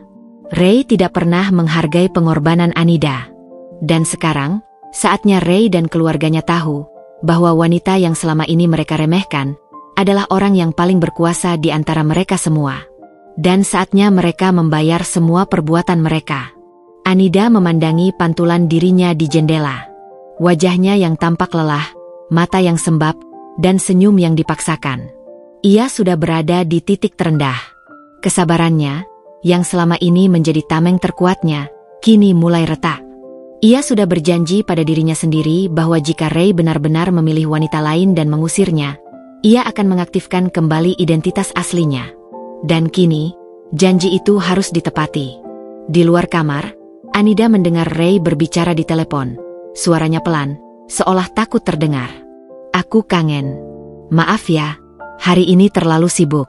Tadi aku sudah makan malam denganmu kan, sayang. Satu kalimat itu sudah cukup. Cukup untuk menjadi percikan api yang membakar habis sisa-sisa kesabaran Anida. Ia kembali menatap ID card di tangannya. Senyum licik dan dingin perlahan terukir di wajahnya. Ini bukan lagi tentang cinta yang diuji. Ini adalah tentang keadilan yang harus ditegakkan. Besok, ia tidak akan lagi menjadi Anida yang rapuh. Ia akan menjadi Anida Pratama. Dan saatnya Ray serta keluarganya tahu bahwa wanita yang selama ini mereka remehkan adalah orang yang paling berkuasa di antara mereka semua. Permainan baru akan dimulai. Dan Anida memastikan ia akan menjadi pemenangnya. Anida memulai pagi harinya bukan dengan sarapan yang disiapkan untuk orang lain, melainkan dengan segelas jus buah segar dan tumpukan dokumen di meja kerjanya. Pemandangan kota dari jendela penthouse-nya yang menjulang tinggi tampak begitu indah, namun pikirannya jauh lebih fokus pada satu hal, kehancuran yang akan segera ia bawa ke hadapan Ray. Ia tidak lagi merasakan keraguan. Hatinya telah sekeras baja, seolah 10 tahun penderitaan telah mengukir tekad yang tak tergoyahkan. Di dalam ruangan yang sama, Ardan berdiri di samping Anida, siap siaga. Nyonya, tim sudah siap. Semua data keuangan, saham, dan utang perusahaan Ray sudah ada di tangan kita. Lapornya, suaranya penuh hormat. Bagus, jawab Anida. Matanya terpaku pada layar monitor yang menampilkan grafik saham Quantum Tech yang terus merosot. Mulai sekarang, kita beli sahamnya. Tanpa henti. Beli melalui perusahaan cangkang kita yang di luar negeri. Jangan sampai ada jejak yang mengarah padaku. Tentu, Nyonya, Ardan mengangguk. Ia sudah sangat memahami alur pikiran Anida. Sementara Anida dan Ardan sibuk menyusun strategi, Ray dan keluarganya hidup dalam ketidakpastian. Mereka masih merasakan euforia singkat dari janji Bella tentang seorang investor baru. Ray berusaha keras untuk terlihat kuat di depan Bella dan ibunya, Bu Ratih. Tenang saja, Bu. Bella bilang investor itu orang yang sangat berpengaruh, kata Ray, mencoba menenangkan Bu Ratih yang tampak gelisah. Bella sudah menghubungi teman kerjanya, mereka akan segera bertemu di kantor hari ini. Tapi aku tidak yakin, Ray. Kenapa Anida bisa tahu soal ini? Apa dia yang menyebarkan berita buruk tentang perusahaanmu? Aku curiga dia yang merencanakan semua ini, timpal Bu Ratih, pandangannya penuh kecurigaan. Bella yang mendengar percakapan itu, mendekat. Tante, jangan pikirkan hal-hal yang tidak-tidak. Anida itu wanita bodoh yang hanya tahu cara berbelanja. Dia tidak mungkin bisa melakukan hal sebesar ini. Ini pasti kecelakaan. Bella mencoba menepis kecurigaan Bu Ratih. Ray mengangguk. Ia lebih memilih untuk percaya pada Bella. Benar kata Bella, Bu. Anida tidak mungkin secerdas itu. Dia terlalu lemah. Aku sendiri yang mengenalnya selama 10 tahun. Di lain tempat, Ardan melaporkan perkembangan terbaru. Nyonya, kita sudah menguasai 15% saham. Pihak manajemen Ray sudah panik. Mereka tidak tahu siapa yang membeli saham mereka secara agresif. Anida hanya tersenyum dingin. Lanjutkan, Ardan. Sampai kita menjadi pemegang saham mayoritas. Sampai mereka tidak bisa berbuat apa-apa. Selain itu, Anida juga meminta Ardan untuk menggali semua informasi tentang keuangan keluarga Ray, termasuk utang-utang yang selama ini disembunyikan. Ardan mengerahkan timnya untuk melacak semua jejak digital dan transaksi. Dalam hitungan jam, semua data sudah berada di tangan Anida. Nyonya, ini semua data yang Anda minta. Ardan meletakkan sebuah tablet di meja Anida. Ternyata ayah dan ibu mertua Anda memiliki utang yang sangat besar. Nyonya, mereka berhutang pada banyak rentenir ilegal. Mereka bahkan menggadaikan rumah mereka diam-diam. Anida membaca dokumen itu dengan tenang. Utang-utang itu mencapai angka yang fantastis, jauh di atas kemampuan keluarga Ray untuk membayarnya. Anida tersenyum. Utang ini akan menjadi senjata utamanya. Sementara itu, Ray, Bella, dan Bu Ratih duduk di ruang rapat kantor Ray, menunggu kedatangan investor misterius itu. Ray tampak gelisah, sesekali melihat jam tangan. Ia berharap investor itu benar-benar ada dan bisa menyelamatkan perusahaannya. Tiba-tiba, pintu ruang rapat terbuka. Bukan seorang investor yang masuk, melainkan seorang kurir yang membawa amplop coklat. Ray mengambilnya. Apa ini? Ini surat dari bank, Tuan. Terkait utang-utang Anda yang menunggak, jawab kurir itu. Ray, Bu Ratih, dan Bella membuka amplop itu. Mata mereka terbelalak. Di dalamnya, ada surat peringatan dari bank dan juga beberapa tagihan utang dari rentenir. Utang-utang itu adalah utang yang selama ini mereka sembunyikan. Ray, ini tidak mungkin, bisik Bu Ratih, wajahnya memucat. Bagaimana bisa semua ini terungkap? Ray membaca surat-surat itu. Ia merasa dunianya hancur. Ia tidak tahu harus berbuat apa. Ini pasti ada yang merencanakan semua ini, gumam Ray. Ini tidak mungkin kebetulan. Bella menatap Ray. Ray, jangan panik. Mungkin ini hanya salah paham. Kita akan selesaikan ini. Tiba-tiba, ponsel Ray berdering. Sebuah panggilan dari manajer keuangan perusahaan. Ray, ada berita buruk lagi. Seseorang baru saja membeli saham kita secara besar-besaran. Dia sudah menjadi pemegang saham mayoritas. Ray menjatuhkan ponselnya. Ia menatap Bella dan Bu Ratih dengan wajah kosong. Kita sudah tamat, bisiknya. Perusahaanku sudah diambil alih. Bella dan Bu Ratih terkejut. Mereka tidak bisa berkata-kata. Mereka tidak tahu siapa yang bisa melakukan hal sekejam ini. Siapa? Siapa yang melakukannya? Tanya Bu Ratih, suaranya bergetar. Aku tidak tahu, jawab Ray. Manajer bilang, dia tidak bisa melacaknya. Semuanya anonim. Di penthouse-nya, Anida tersenyum. Ia menatap layar monitornya yang kini menunjukkan namanya sebagai pemegang saham mayoritas di Quantum Tech. Ia tidak merasa senang. Ia hanya merasa lega. Ray sudah hancur. Ray sudah tidak punya apa-apa lagi. Dan sekarang, saatnya ia membayar semua perbuatannya. Ardan, kirim email ke semua jajaran direksi. Besok, aku mau semua orang berkumpul. Aku akan memperkenalkan diri sebagai CEO baru, ujar Anida. Baik, Nyonya, jawab Ardan. Dan bagaimana dengan Ray? Biarkan dia datang. Aku ingin dia melihat dengan mata kepalanya sendiri, siapa yang mengambil alih perusahaannya.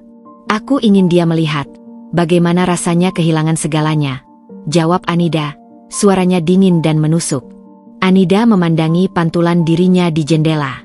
Ia melihat sosok yang kuat, sosok yang penuh kuasa. Ia tidak lagi merasa sedih, tidak lagi merasa sakit hati. Ia hanya merasa kosong, hampa. Ray sudah hancur. Ray sudah tidak punya apa-apa lagi. Tapi Anida tidak merasa bahagia. Ia tidak tahu kenapa. Anida memejamkan mata. Pikirannya melayang, memikirkan masa depan yang menantinya. Masa depan yang penuh dengan kekuasaan, kekayaan, dan kebahagiaan. Anida tahu, ia akan bahagia. Ia tahu, ia akan menemukan cinta yang tulus. Dan ia yakin, ia akan membuat Ray dan keluarganya membayar semua perbuatan mereka. Di sisi lain, Ray dan keluarganya kembali ke rumah. Mereka merayakan kabar baik itu. Mereka merasa lega. Mereka merasa masalah mereka sudah selesai. Mereka tidak tahu bahwa masalah mereka baru saja dimulai. Mereka tidak tahu bahwa Anida bukanlah wanita yang mereka kira. Anida adalah seorang putri dari konglomerat media terbesar yang menyamar dan hidup sederhana untuk menguji kesetiaan Ray. Ujian yang gagal total. Anida tidak lagi peduli. Ia sudah muak.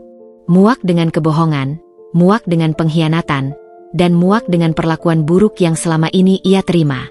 Ia sudah lama menahan diri. Ia sudah memberikan Ray kesempatan. Namun, Ray tidak pernah melihatnya. Ray tidak pernah menghargai pengorbanan Anida. Dan sekarang, saatnya Ray dan keluarganya tahu bahwa wanita yang selama ini mereka remehkan adalah orang yang paling berkuasa di antara mereka semua. Dan saatnya mereka membayar semua perbuatan mereka. Udara di ruang rapat utama Quantum Tech terasa setebal kabut. Ketegangan menggantung di setiap sudut ruangan, menusuk indera semua orang yang hadir. Ray duduk di kursi kepala meja, wajahnya pucat pasi, matanya sembab, dan keringat dingin membasahi pelipisnya. Di sampingnya, Bella berusaha terlihat tenang, namun jari-jarinya tak henti-hentinya memilin ujung blusnya. Mereka tidak tahu siapa pemilik baru perusahaan yang telah mereka bangun dengan susah payah. Bu Ratih, yang juga hadir, sibuk membisikkan doa-doa yang seolah tak sampai. Mereka semua menunggu, bagai terdakwa yang menanti vonis. Pintu ruang rapat terbuka. Seorang pria parubaya dengan jas rapi masuk terlebih dahulu. Dia adalah Ardan, yang berjalan dengan langkah mantap dan tatapan dingin. Ray mengenali pria itu. Ardan adalah tangan kanan ayah Anida. Ray mengerutkan kening. Mengapa Ardan ada di sini? Apa hubungannya? Ray hendak bertanya, namun pintu kembali terbuka, dan masuklah seorang wanita yang membuat napas Ray, Bella, dan Bu Ratih tercekat. Anida. Namun, bukan Anida yang mereka kenal. Wanita yang berdiri di ambang pintu itu mengenakan setelan jas hitam yang pas di tubuhnya, rambutnya ditata rapi, dan wajahnya dipoles riasan minimalis namun elegan. Aura yang memancar darinya begitu kuat, seolah ia adalah ratu yang baru saja pulang ke singgasananya. Tatapan matanya lurus, tajam, dan penuh kuasa. Anida? Bisik Ray, suaranya parau. Ia tidak percaya dengan apa yang ia lihat. Anida tidak menjawab. Ia berjalan perlahan, melewati Ray, Bella, dan Bu Ratih, seolah mereka tak terlihat. Ia duduk di kursi kepala meja, kursi yang seharusnya menjadi tempat Ray. Selamat pagi, Tuan dan Nyonya, sapa Anida, suaranya dingin dan menusuk, bagai es yang menusuk kulit. Maaf, Saya terlambat. Ray bangkit dari kursinya. Wajahnya memerah karena malu dan marah. Anida, apa-apaan ini? Kenapa kamu duduk di kursiku? Teriak Ray. Anida hanya tersenyum sinis. Kursimu? Ray, sepertinya kamu lupa. Perusahaan ini sudah bukan milikmu lagi. Sekarang, ini adalah perusahaanku. Aku adalah pemegang saham mayoritas. Dunia Ray terasa berputar. Ia tidak bisa berkata-kata. Ia menatap Anida dengan tatapan tak percaya. Kamu yang melakukannya? Kamu yang membeli perusahaanku? Anida mengangguk. Ya, aku. Selama ini, aku yang membeli saham-sahammu secara diam-diam. Aku yang membuat perusahaanku jatuh. Bella bangkit, wajahnya memerah karena marah. Anida, kamu gila. Kamu melakukan ini, teriak Bella. Anida menatap Bella, tatapannya penuh penghinaan. Gila? Aku tidak gila. Aku hanya ingin menunjukkan pada kalian bahwa kalian sudah salah memilih. Kalian sudah memilih kehancuran. Bu Ratih, yang selama ini diam, akhirnya angkat bicara. Anida, apa maksudmu? Kamu tidak mungkin bisa melakukan ini. Kamu hanya wanita bodoh yang tidak tahu apa-apa. Anida tertawa. Tawa yang dingin, tawa yang penuh amarah. Bodoh? Ibu bilang aku bodoh? Aku adalah putri tunggal dari konglomerat media terbesar, Pratama Group. Aku adalah Anida Pratama. Dan kalian menertawakanku. Kalian mengusirku. Kalian menghinaku. Sekarang, kalian akan membayar semua perbuatan kalian. Semua orang di ruang rapat terdiam. Ray, Bella, dan Bu Ratih terkejut.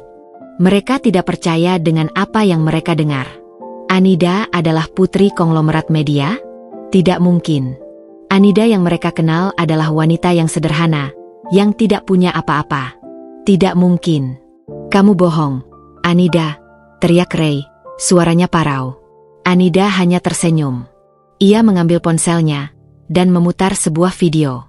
Video itu menunjukkan Anida di sebuah kantor yang besar, dikelilingi oleh para karyawan yang sibuk bekerja.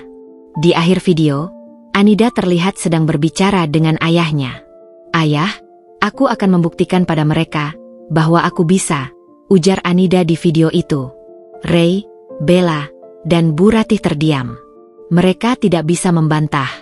Semua bukti sudah ada di depan mata mereka. Mereka telah menghina dan mengusir seorang putri konglomerat. Mereka telah mengusir seorang wanita yang bisa menyelamatkan mereka. Anida berdiri. Ia menatap Ray, Bella, dan Bu Ratih dengan tatapan dingin.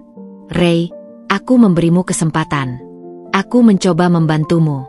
Aku menciptakan kecelakaan itu hanya untuk melihat apakah kamu akan berjuang untukku atau kamu akan mencari orang lain. Dan kamu memilih Bella. Kamu memilih kehancuranmu sendiri. Ray jatuh terduduk di kursinya. Ia merasa bodoh. Ia merasa ia sudah mengkhianati dirinya sendiri. Ia sudah mengkhianati Anida. Ia sudah mengorbankan segalanya. Dan sekarang, ia tidak punya apa-apa lagi. Bella dan kamu, ujar Anida, menatap Bella. Kamu pikir kamu bisa bahagia di atas penderitaanku? Kamu pikir kamu bisa bahagia di atas kehancuran yang kamu sebabkan? Sekarang, aku akan memberimu pelajaran. Bella, kamu dipecat. Bella terkejut. Tidak bisa. Kamu tidak bisa memecatku, teriak Bella. Tentu saja bisa. Aku adalah CEO perusahaan ini, jawab Anida, suaranya dingin. Dan kamu, Ray, kamu juga dipecat. Ray menatap Anida dengan mata berkaca-kaca. Anida, jangan, tolong jangan. Bisik Ray. Anida tidak peduli. Ia hanya menatap Ray dengan tatapan kosong. Ray, kamu sudah mengorbankan segalanya. Dan sekarang, saatnya kamu membayar semua perbuatanmu. Bu Ratih menangis. Ia memohon pada Anida. Anida, tolong, jangan, kami akan berlutut, kami akan meminta maaf. Anida hanya tersenyum sinis. Terlambat, Ibu. Terlambat. Kalian sudah membuangku. Kalian sudah menghinaku. Dan sekarang, Kalian akan membayar semua perbuatan kalian. Anida duduk kembali di kursinya. Ia menatap Ray, Bella, dan Bu Ratih yang terdiam, tidak bisa berkata-kata. Mereka tidak menyangka Anida akan melakukan hal ini.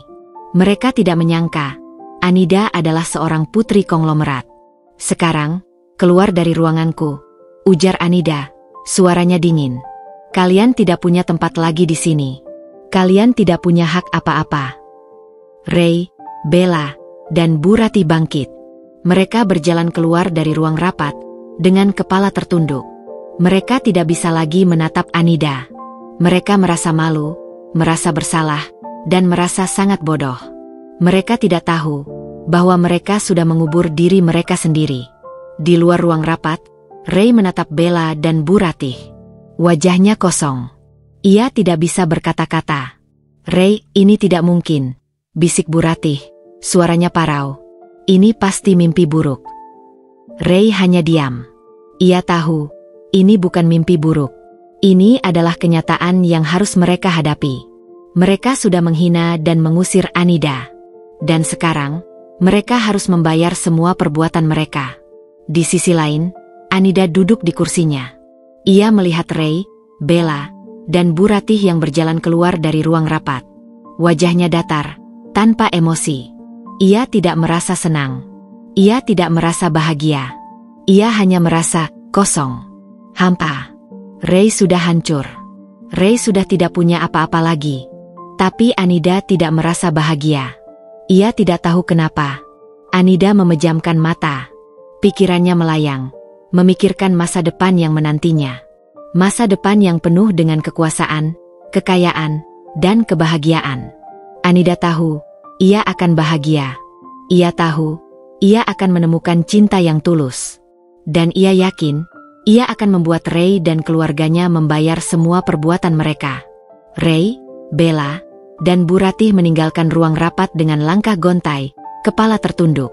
Koridor kantor yang dulunya terasa seperti jalur kemenangan, kini terasa seperti lorong menuju kehancuran. Mereka berjalan dalam diam, tidak ada yang berani membuka suara. Semua orang di kantor menatap mereka dengan tatapan iba dan cemoohan. Ray, yang dulunya dihormati, kini menjadi bahan gunjingan. Bella, yang dulunya diidolakan, kini menjadi bahan tertawaan.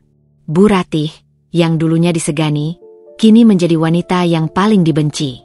Ini tidak mungkin, bisik Bu Ratih, air matanya menetes. Semua ini tidak mungkin terjadi. Ray hanya diam, ia tidak bisa berkata-kata. Pikirannya kosong. Semua yang ia bangun, semua yang ia perjuangkan, hancur dalam sekejap mata. Ia merasa sangat bodoh. Ia merasa ia sudah mengorbankan segalanya, dan tidak mendapatkan apa-apa. Bella mencoba menenangkan Ray. Ray, tenanglah. Kita akan mencari jalan keluar. Kita akan bangkit. Ray menatap Bella. Bangkit? Bagaimana? Kita tidak punya apa-apa lagi. Aku tidak punya apa-apa lagi. Perusahaanku hancur. Aku dipecat. Aku tidak tahu harus berbuat apa. Bella tidak bisa menjawab. Ia juga merasa takut. Ia sudah terbiasa hidup mewah. Ia tidak tahu harus berbuat apa jika ia kehilangan segalanya. Mereka kembali ke rumah. Rumah yang besar dan mewah itu kini terasa asing.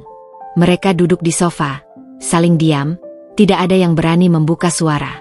Semua orang di kantor menatap mereka dengan tatapan iba dan cemoohan. Ray, yang dulunya dihormati, kini menjadi bahan gunjingan. Bella, yang dulunya diidolakan, kini menjadi bahan tertawaan. Bu Ratih, yang dulunya disegani, kini menjadi wanita yang paling dibenci. Ini tidak mungkin, bisik Bu Ratih, air matanya menetes. Semua ini tidak mungkin terjadi. Ray hanya diam, ia tidak bisa berkata-kata. Pikirannya kosong.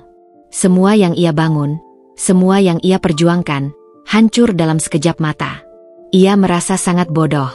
Ia merasa ia sudah mengorbankan segalanya, dan tidak mendapatkan apa-apa. Bella mencoba menenangkan Ray. Ray, tenanglah. Kita akan mencari jalan keluar. Kita akan bangkit. Ray menatap Bella. Bangkit? Bagaimana? Kita tidak punya apa-apa lagi. Aku tidak punya apa-apa lagi. Perusahaanku hancur. Aku dipecat. Aku tidak tahu harus berbuat apa. Bella tidak bisa menjawab. Ia juga merasa takut. Ia sudah terbiasa hidup mewah. Ia tidak tahu harus berbuat apa jika ia kehilangan segalanya. Mereka kembali ke rumah. Rumah yang besar dan mewah itu kini terasa asing. Mereka duduk di sofa, saling diam, tidak ada yang berani membuka suara. Mereka merasakan kehampaan yang luar biasa. Tiba-tiba, bel rumah berbunyi. Ray membuka pintu. Di sana, berdiri dua orang pria berjas hitam, membawa beberapa dokumen. Mereka adalah petugas dari bank dan juga beberapa rentenir yang sudah Anida siapkan. Selamat malam, Tuan Ray, sapa salah satu pria. Kami datang untuk menyita rumah dan semua aset Anda. Anda tidak bisa melunasi utang-utang Anda. Ray terkejut. Tidak bisa. Kalian tidak bisa melakukan ini, teriak Ray. Tentu saja bisa. Semua dokumen sudah lengkap. Rumah dan semua aset Anda sudah digadaikan. Dan Anda tidak bisa melunasinya. Kami punya hak untuk menyita semua aset Anda, jawab pria itu. Ray mencoba bernegosiasi. Tolong, beri kami waktu. Kami akan melunasi semua utang-utang kami. Waktu? Maaf, kami tidak bisa. Dokumen sudah ditandatangani. Semua sudah sesuai prosedur, jawab pria itu. Ray, Bella, dan Bu Ratih terdiam. Mereka tidak bisa berbuat apa-apa. Mereka hanya bisa menyaksikan rumah dan semua aset mereka disita. Mobil, perhiasan, dan semua barang-barang berharga mereka diambil. Mereka kini tidak punya apa-apa lagi. Mereka bangkrut. Ini pasti ulah Anida, teriak Bu Ratih. Dia yang merencanakan semua ini. Dia yang membuat kita hancur. Ray tidak menjawab. Ia hanya menunduk. Ia tahu, Bu Ratih benar. Semua ini adalah ulah Anida. Anida yang merencanakan semuanya. Anida yang membuat mereka hancur. Kita harus menemui Anida, teriak Bu Ratih. Kita harus memohon padanya. Kita harus meminta maaf. Ray mengangguk. Ia tahu, itu satu-satunya cara. Mereka harus meminta maaf pada Anida. Mereka harus memohon pada Anida. Siapa tahu, Anida bisa membantu mereka. Anida duduk di kursi kerjanya, menatap layar komputer. Ia melihat semua berita tentang kebangkrutan Ray. Ia melihat foto-foto Ray yang tampak hancur dan tidak berdaya. Anida tidak merasa senang. Ia tidak merasa bahagia. Ia hanya merasa kosong, hampa. Tiba-tiba, Ardan masuk. Nyonya, Ray dan keluarganya datang. Mereka ingin bertemu Anda. Anida tidak terkejut. Ia sudah tahu mereka akan datang. Biarkan mereka masuk, jawab Anida. Ardan mengangguk, lalu keluar. Tak lama, Ray, Bella, dan Bu Ratih masuk.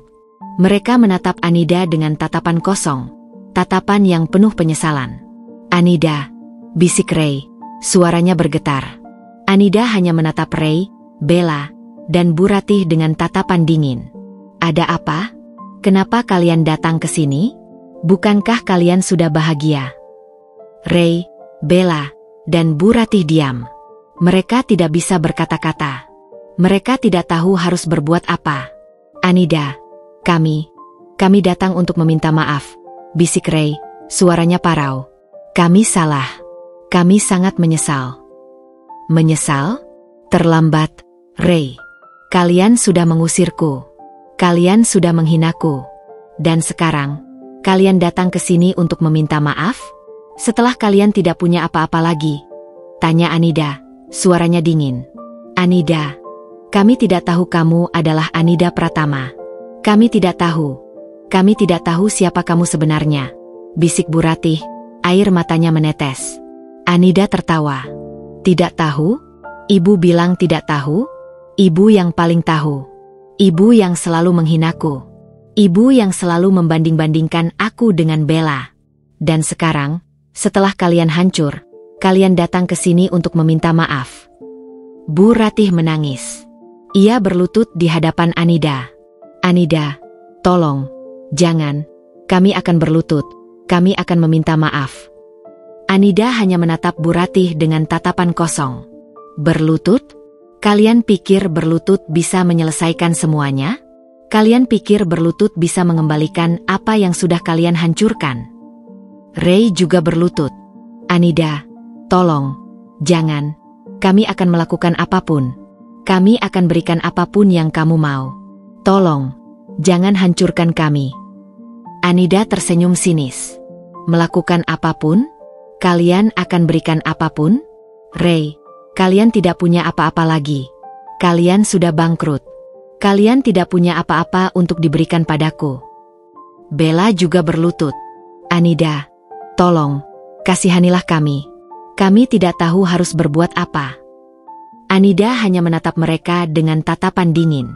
Ia tidak merasa kasihan. Ia tidak merasa bahagia. Ia hanya merasa kosong, hampa. Ray sudah hancur. Ray sudah tidak punya apa-apa lagi.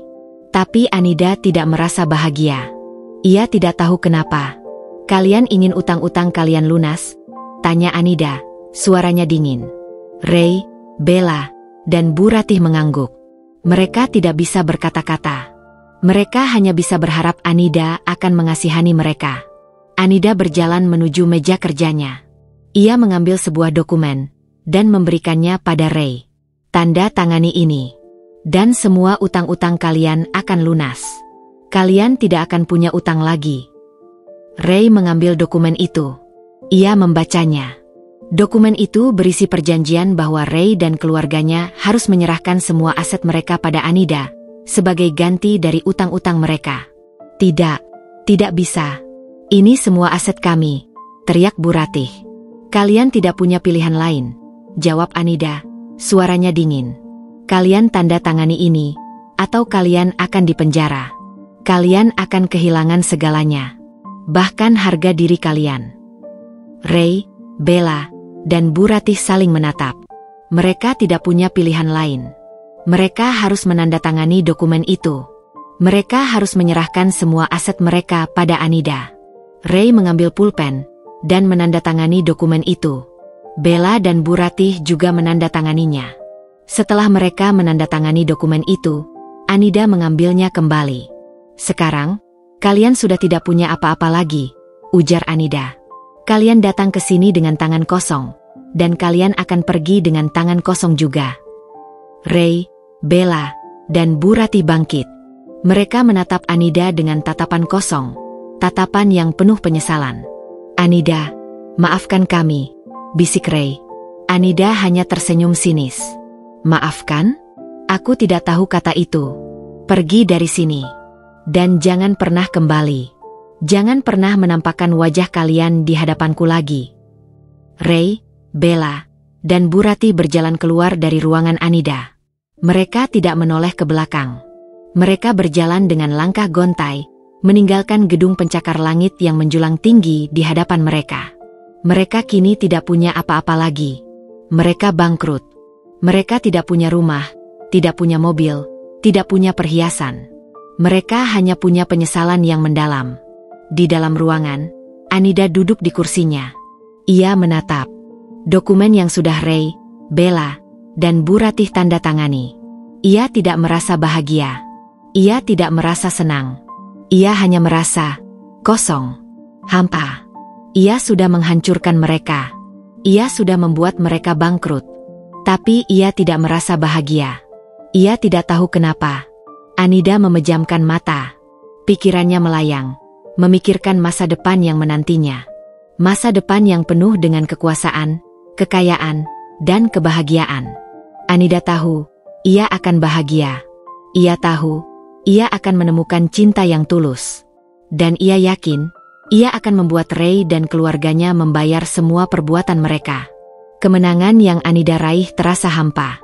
Ia duduk di kursi kebanggaannya, di balik meja yang kini dipenuhi dokumen kepemilikan. Seharusnya ia merasa puas, namun hatinya terasa kosong. Ray, Bella, dan Bu Ratih sudah hancur. Mereka sudah kehilangan segalanya. Namun, Anida tidak merasakan kebahagiaan yang ia bayangkan. Dendam itu, yang dulu membara, kini terasa dingin dan tak berasa. Di tengah keheningan, Ardan masuk ke ruangan. Ia membawa sebuah laptop yang sudah terhubung dengan proyektor. "Nyonya, ada sesuatu yang ingin saya tunjukkan pada Anda," ucapnya.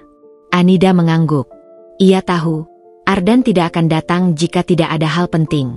Ardan menekan sebuah tombol, dan layar proyektor menampilkan sebuah rekaman CCTV. Rekaman itu adalah rekaman lama, dari sebuah kafe. Anida melihat dirinya sendiri di layar, duduk di sebuah meja, berbicara dengan Ardan. "Rekaman ini, Nyonya, adalah rekaman sebelum kecelakaan proyek Ray terjadi," jelas Ardan. Anida melihat rekaman itu. Ia melihat dirinya di masa lalu, berbicara dengan Ardan. Wajahnya terlihat lelah, matanya sembab. Ia sedang berada di titik terendah. Anida di dalam rekaman itu berkata, "Ardan, pastikan kecelakaan itu terjadi, tapi tidak ada korban. Biarkan Ray tahu bagaimana rasanya kehilangan proyek penting. Aku hanya ingin melihat, apakah dia akan berjuang untukku, atau justru semakin mencari bela." Anida di masa kini, yang menyaksikan rekaman itu, merasakan hatinya mencelos. Ia ingat hari itu. Hari di mana ia memutuskan untuk menguji kesetiaan Ray. Ia ingin melihat, apakah Ray akan kembali padanya, atau justru semakin mendekati Bella. Ia ingin melihat, apakah Ray akan berjuang untuk pernikahannya, atau justru akan menyerah. Dan hasilnya, Ray justru semakin dekat dengan Bella, ujar Ardan, suaranya pelan, seolah ia bisa membaca pikiran Anida. Anida hanya diam. Ia menatap rekaman itu. Ia melihat wajahnya yang penuh harapan, berharap Ray akan kembali padanya. Namun, harapan itu sirna.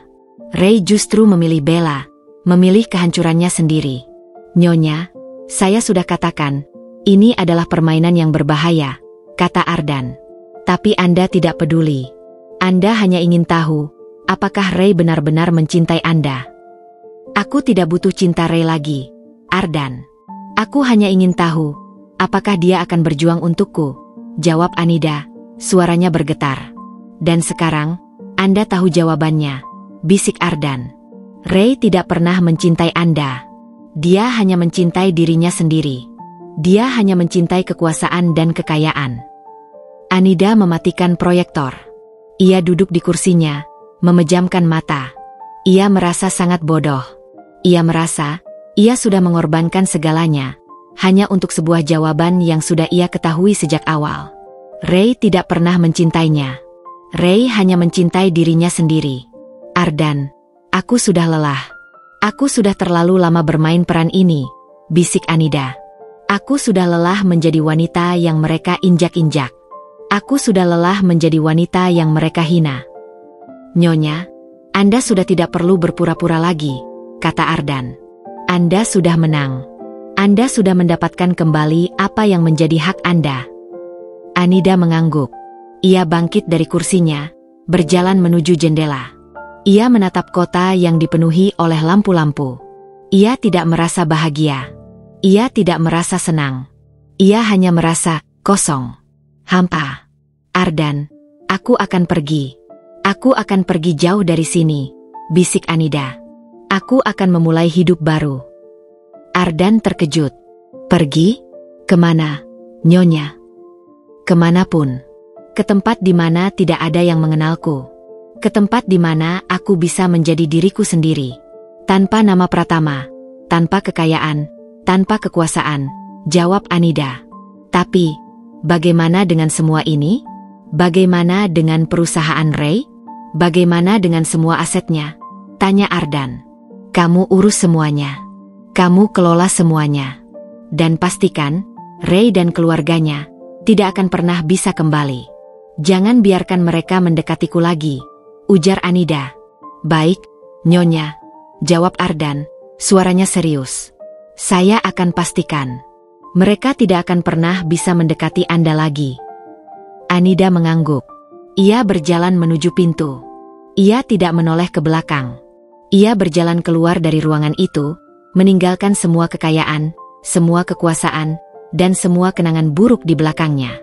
Di sisi lain, Ray dan keluarganya, yang kini tinggal di sebuah apartemen kecil, merasakan kehancuran yang luar biasa. Mereka tidak punya apa-apa lagi. Mereka tidak punya uang, tidak punya rumah, tidak punya perhiasan. Mereka hanya punya penyesalan yang mendalam. Aku tidak percaya, ini tidak mungkin, bisik Bu Ratih, air matanya menetes. Kenapa Anida begitu kejam? Ray hanya diam. Ia tidak bisa berkata-kata. Ia merasa sangat bodoh. Ia merasa, ia sudah mengorbankan segalanya, dan tidak mendapatkan apa-apa. Ray, kamu sudah tahu Anida adalah putri konglomerat? Tanya Bella. Kamu tidak pernah tahu. Ray menggeleng. Aku tidak pernah tahu. Anida tidak pernah cerita padaku. Dia selalu bilang, dia hanya wanita biasa. Pasti dia sudah merencanakan semua ini sejak lama, ujar Bella. Dia pasti sudah tahu kamu akan selingkuh. Dia sengaja membiarkanmu, hanya untuk menghancurkanmu. Dia kejam. Ray tidak menjawab. Ia hanya menunduk. Ia tahu, Bella benar. Anida sudah merencanakan semuanya. Anida sudah merencanakan kehancurannya. Tiba-tiba, ponsel Ray berdering. Sebuah panggilan dari Ardan. Ray mengangkatnya. Halo? Sapa Ray? Suaranya bergetar. Ray, Anida sudah pergi, jawab Ardan. Dia meninggalkan semua ini. Dia tidak ingin ada lagi hubungan dengan kalian. Dia sudah lelah. Dia akan memulai hidup baru. Pergi? Kemana? Tanya Ray, panik. Saya tidak tahu. Dia tidak bilang, jawab Ardan. Dan satu lagi, semua yang terjadi padamu bukan kebetulan. Kecelakaan itu, kebangkrutanmu, semua itu adalah ulah Anida. Dia sengaja melakukannya. Dia hanya ingin menguji kesetiaanmu. Dan kamu gagal. Kamu memilih Bella. Dunia Ray terasa berputar. Ia tidak bisa berkata-kata. Ia menunduk. Ia merasa sangat bodoh. Ia merasa, ia sudah mengorbankan segalanya, dan tidak mendapatkan apa-apa. Ia sudah mengkhianati Anida. Dan sekarang, ia harus membayar semua perbuatannya. Ray mematikan ponselnya. Ia menatap Bella dan Bu Ratih. Wajahnya kosong. Ia tidak bisa berkata-kata. Ray, ada apa? Tanya Bu Ratih, khawatir. Ray tidak menjawab. Ia hanya menunduk, membiarkan air matanya menetes. Ia merasa sangat bodoh. Ia merasa, ia sudah mengkhianati Anida. Dan sekarang, ia tidak punya apa-apa lagi. Ia hanya punya penyesalan yang mendalam. Di sisi lain, Anida sudah berada di bandara. Ia duduk di ruang tunggu, menunggu penerbangannya. Ia tidak membawa apa-apa, hanya sebuah tas kecil. Ia memandang langit yang dipenuhi oleh bintang. Ia tidak merasa bahagia. Ia tidak merasa senang. Ia hanya merasa kosong, hampa. Ia sudah menghancurkan mereka. Ia sudah membuat mereka. Anida dan Ardan menghabiskan hari-hari mereka dengan penuh cinta dan kebahagiaan. Mereka pergi ke museum, menonton konser, dan berjalan-jalan di taman. Anida merasa, ia sudah menemukan dirinya kembali. Ia sudah menemukan kebahagiaannya kembali. Di sisi lain, Ray, Bella, dan Bu Ratih masih hidup dalam kehancuran. Mereka kini tinggal di sebuah apartemen kecil, hidup dari belas kasihan teman-teman mereka. Ray tidak bisa mendapatkan pekerjaan. Semua perusahaan menolaknya, karena ia sudah bangkrut dan tidak punya reputasi lagi. Bella juga tidak bisa mendapatkan pekerjaan. Ia kini mengandung, dan tidak ada perusahaan yang mau mempekerjakannya. Bu Ratih, yang dulunya kaya raya, kini harus menjual perhiasannya, hanya untuk bisa bertahan hidup. Suatu hari, Ray sedang berjalan di sebuah jalan. Ia melihat sebuah berita di koran. Wajahnya pucat. Berita itu adalah tentang pernikahan Anida dan Ardan. Pewaris Pratama Group, Anida Pratama, menikah dengan Ardan, pria biasa. Ray menjatuhkan koran itu. Ia tidak percaya dengan apa yang ia lihat. Anida menikah? Dengan Ardan? Ray merasa sangat bodoh. Ia merasa sangat menyesal. Ia sudah mengorbankan Anida, wanita yang mencintainya, wanita yang setia padanya, hanya untuk Bella. Dan sekarang, ia tidak punya apa-apa lagi. Ray kembali ke apartemennya. Ia melihat Bella sedang menangis. Ada apa, Bella? Tanya Ray. Aku tidak bisa lagi, Ray, bisik Bella, suaranya bergetar. Aku tidak bisa hidup seperti ini. Aku lelah. Bella, jangan tinggalkan aku, bisik Ray. Aku membutuhkanmu. Maaf, Ray. Aku akan pergi, jawab Bella.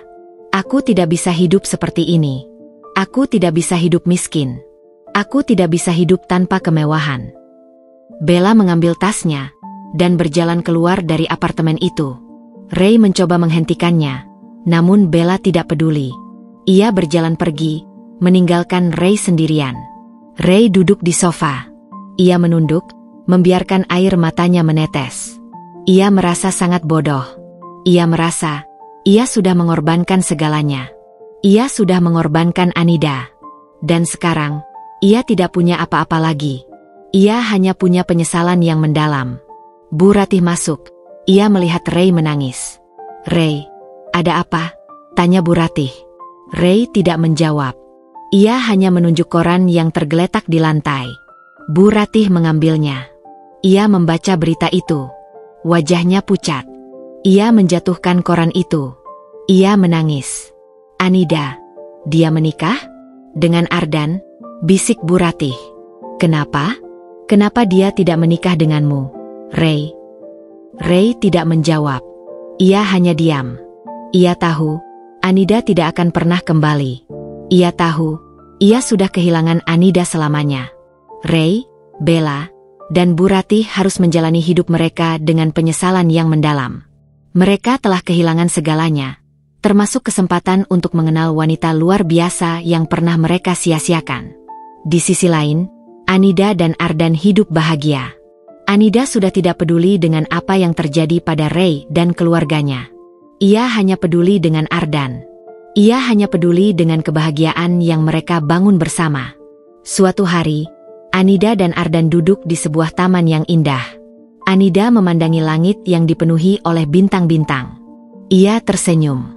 Senyum yang tulus. Senyum yang tidak lagi dipaksakan. Ia merasa ia sudah menemukan dirinya kembali. Ia sudah menemukan kebahagiaannya kembali. Dan ia yakin ia akan bahagia. Anida yakin ia akan menemukan cinta yang tulus. Dan ia yakin ia akan membuat Ray dan keluarganya membayar semua perbuatan mereka.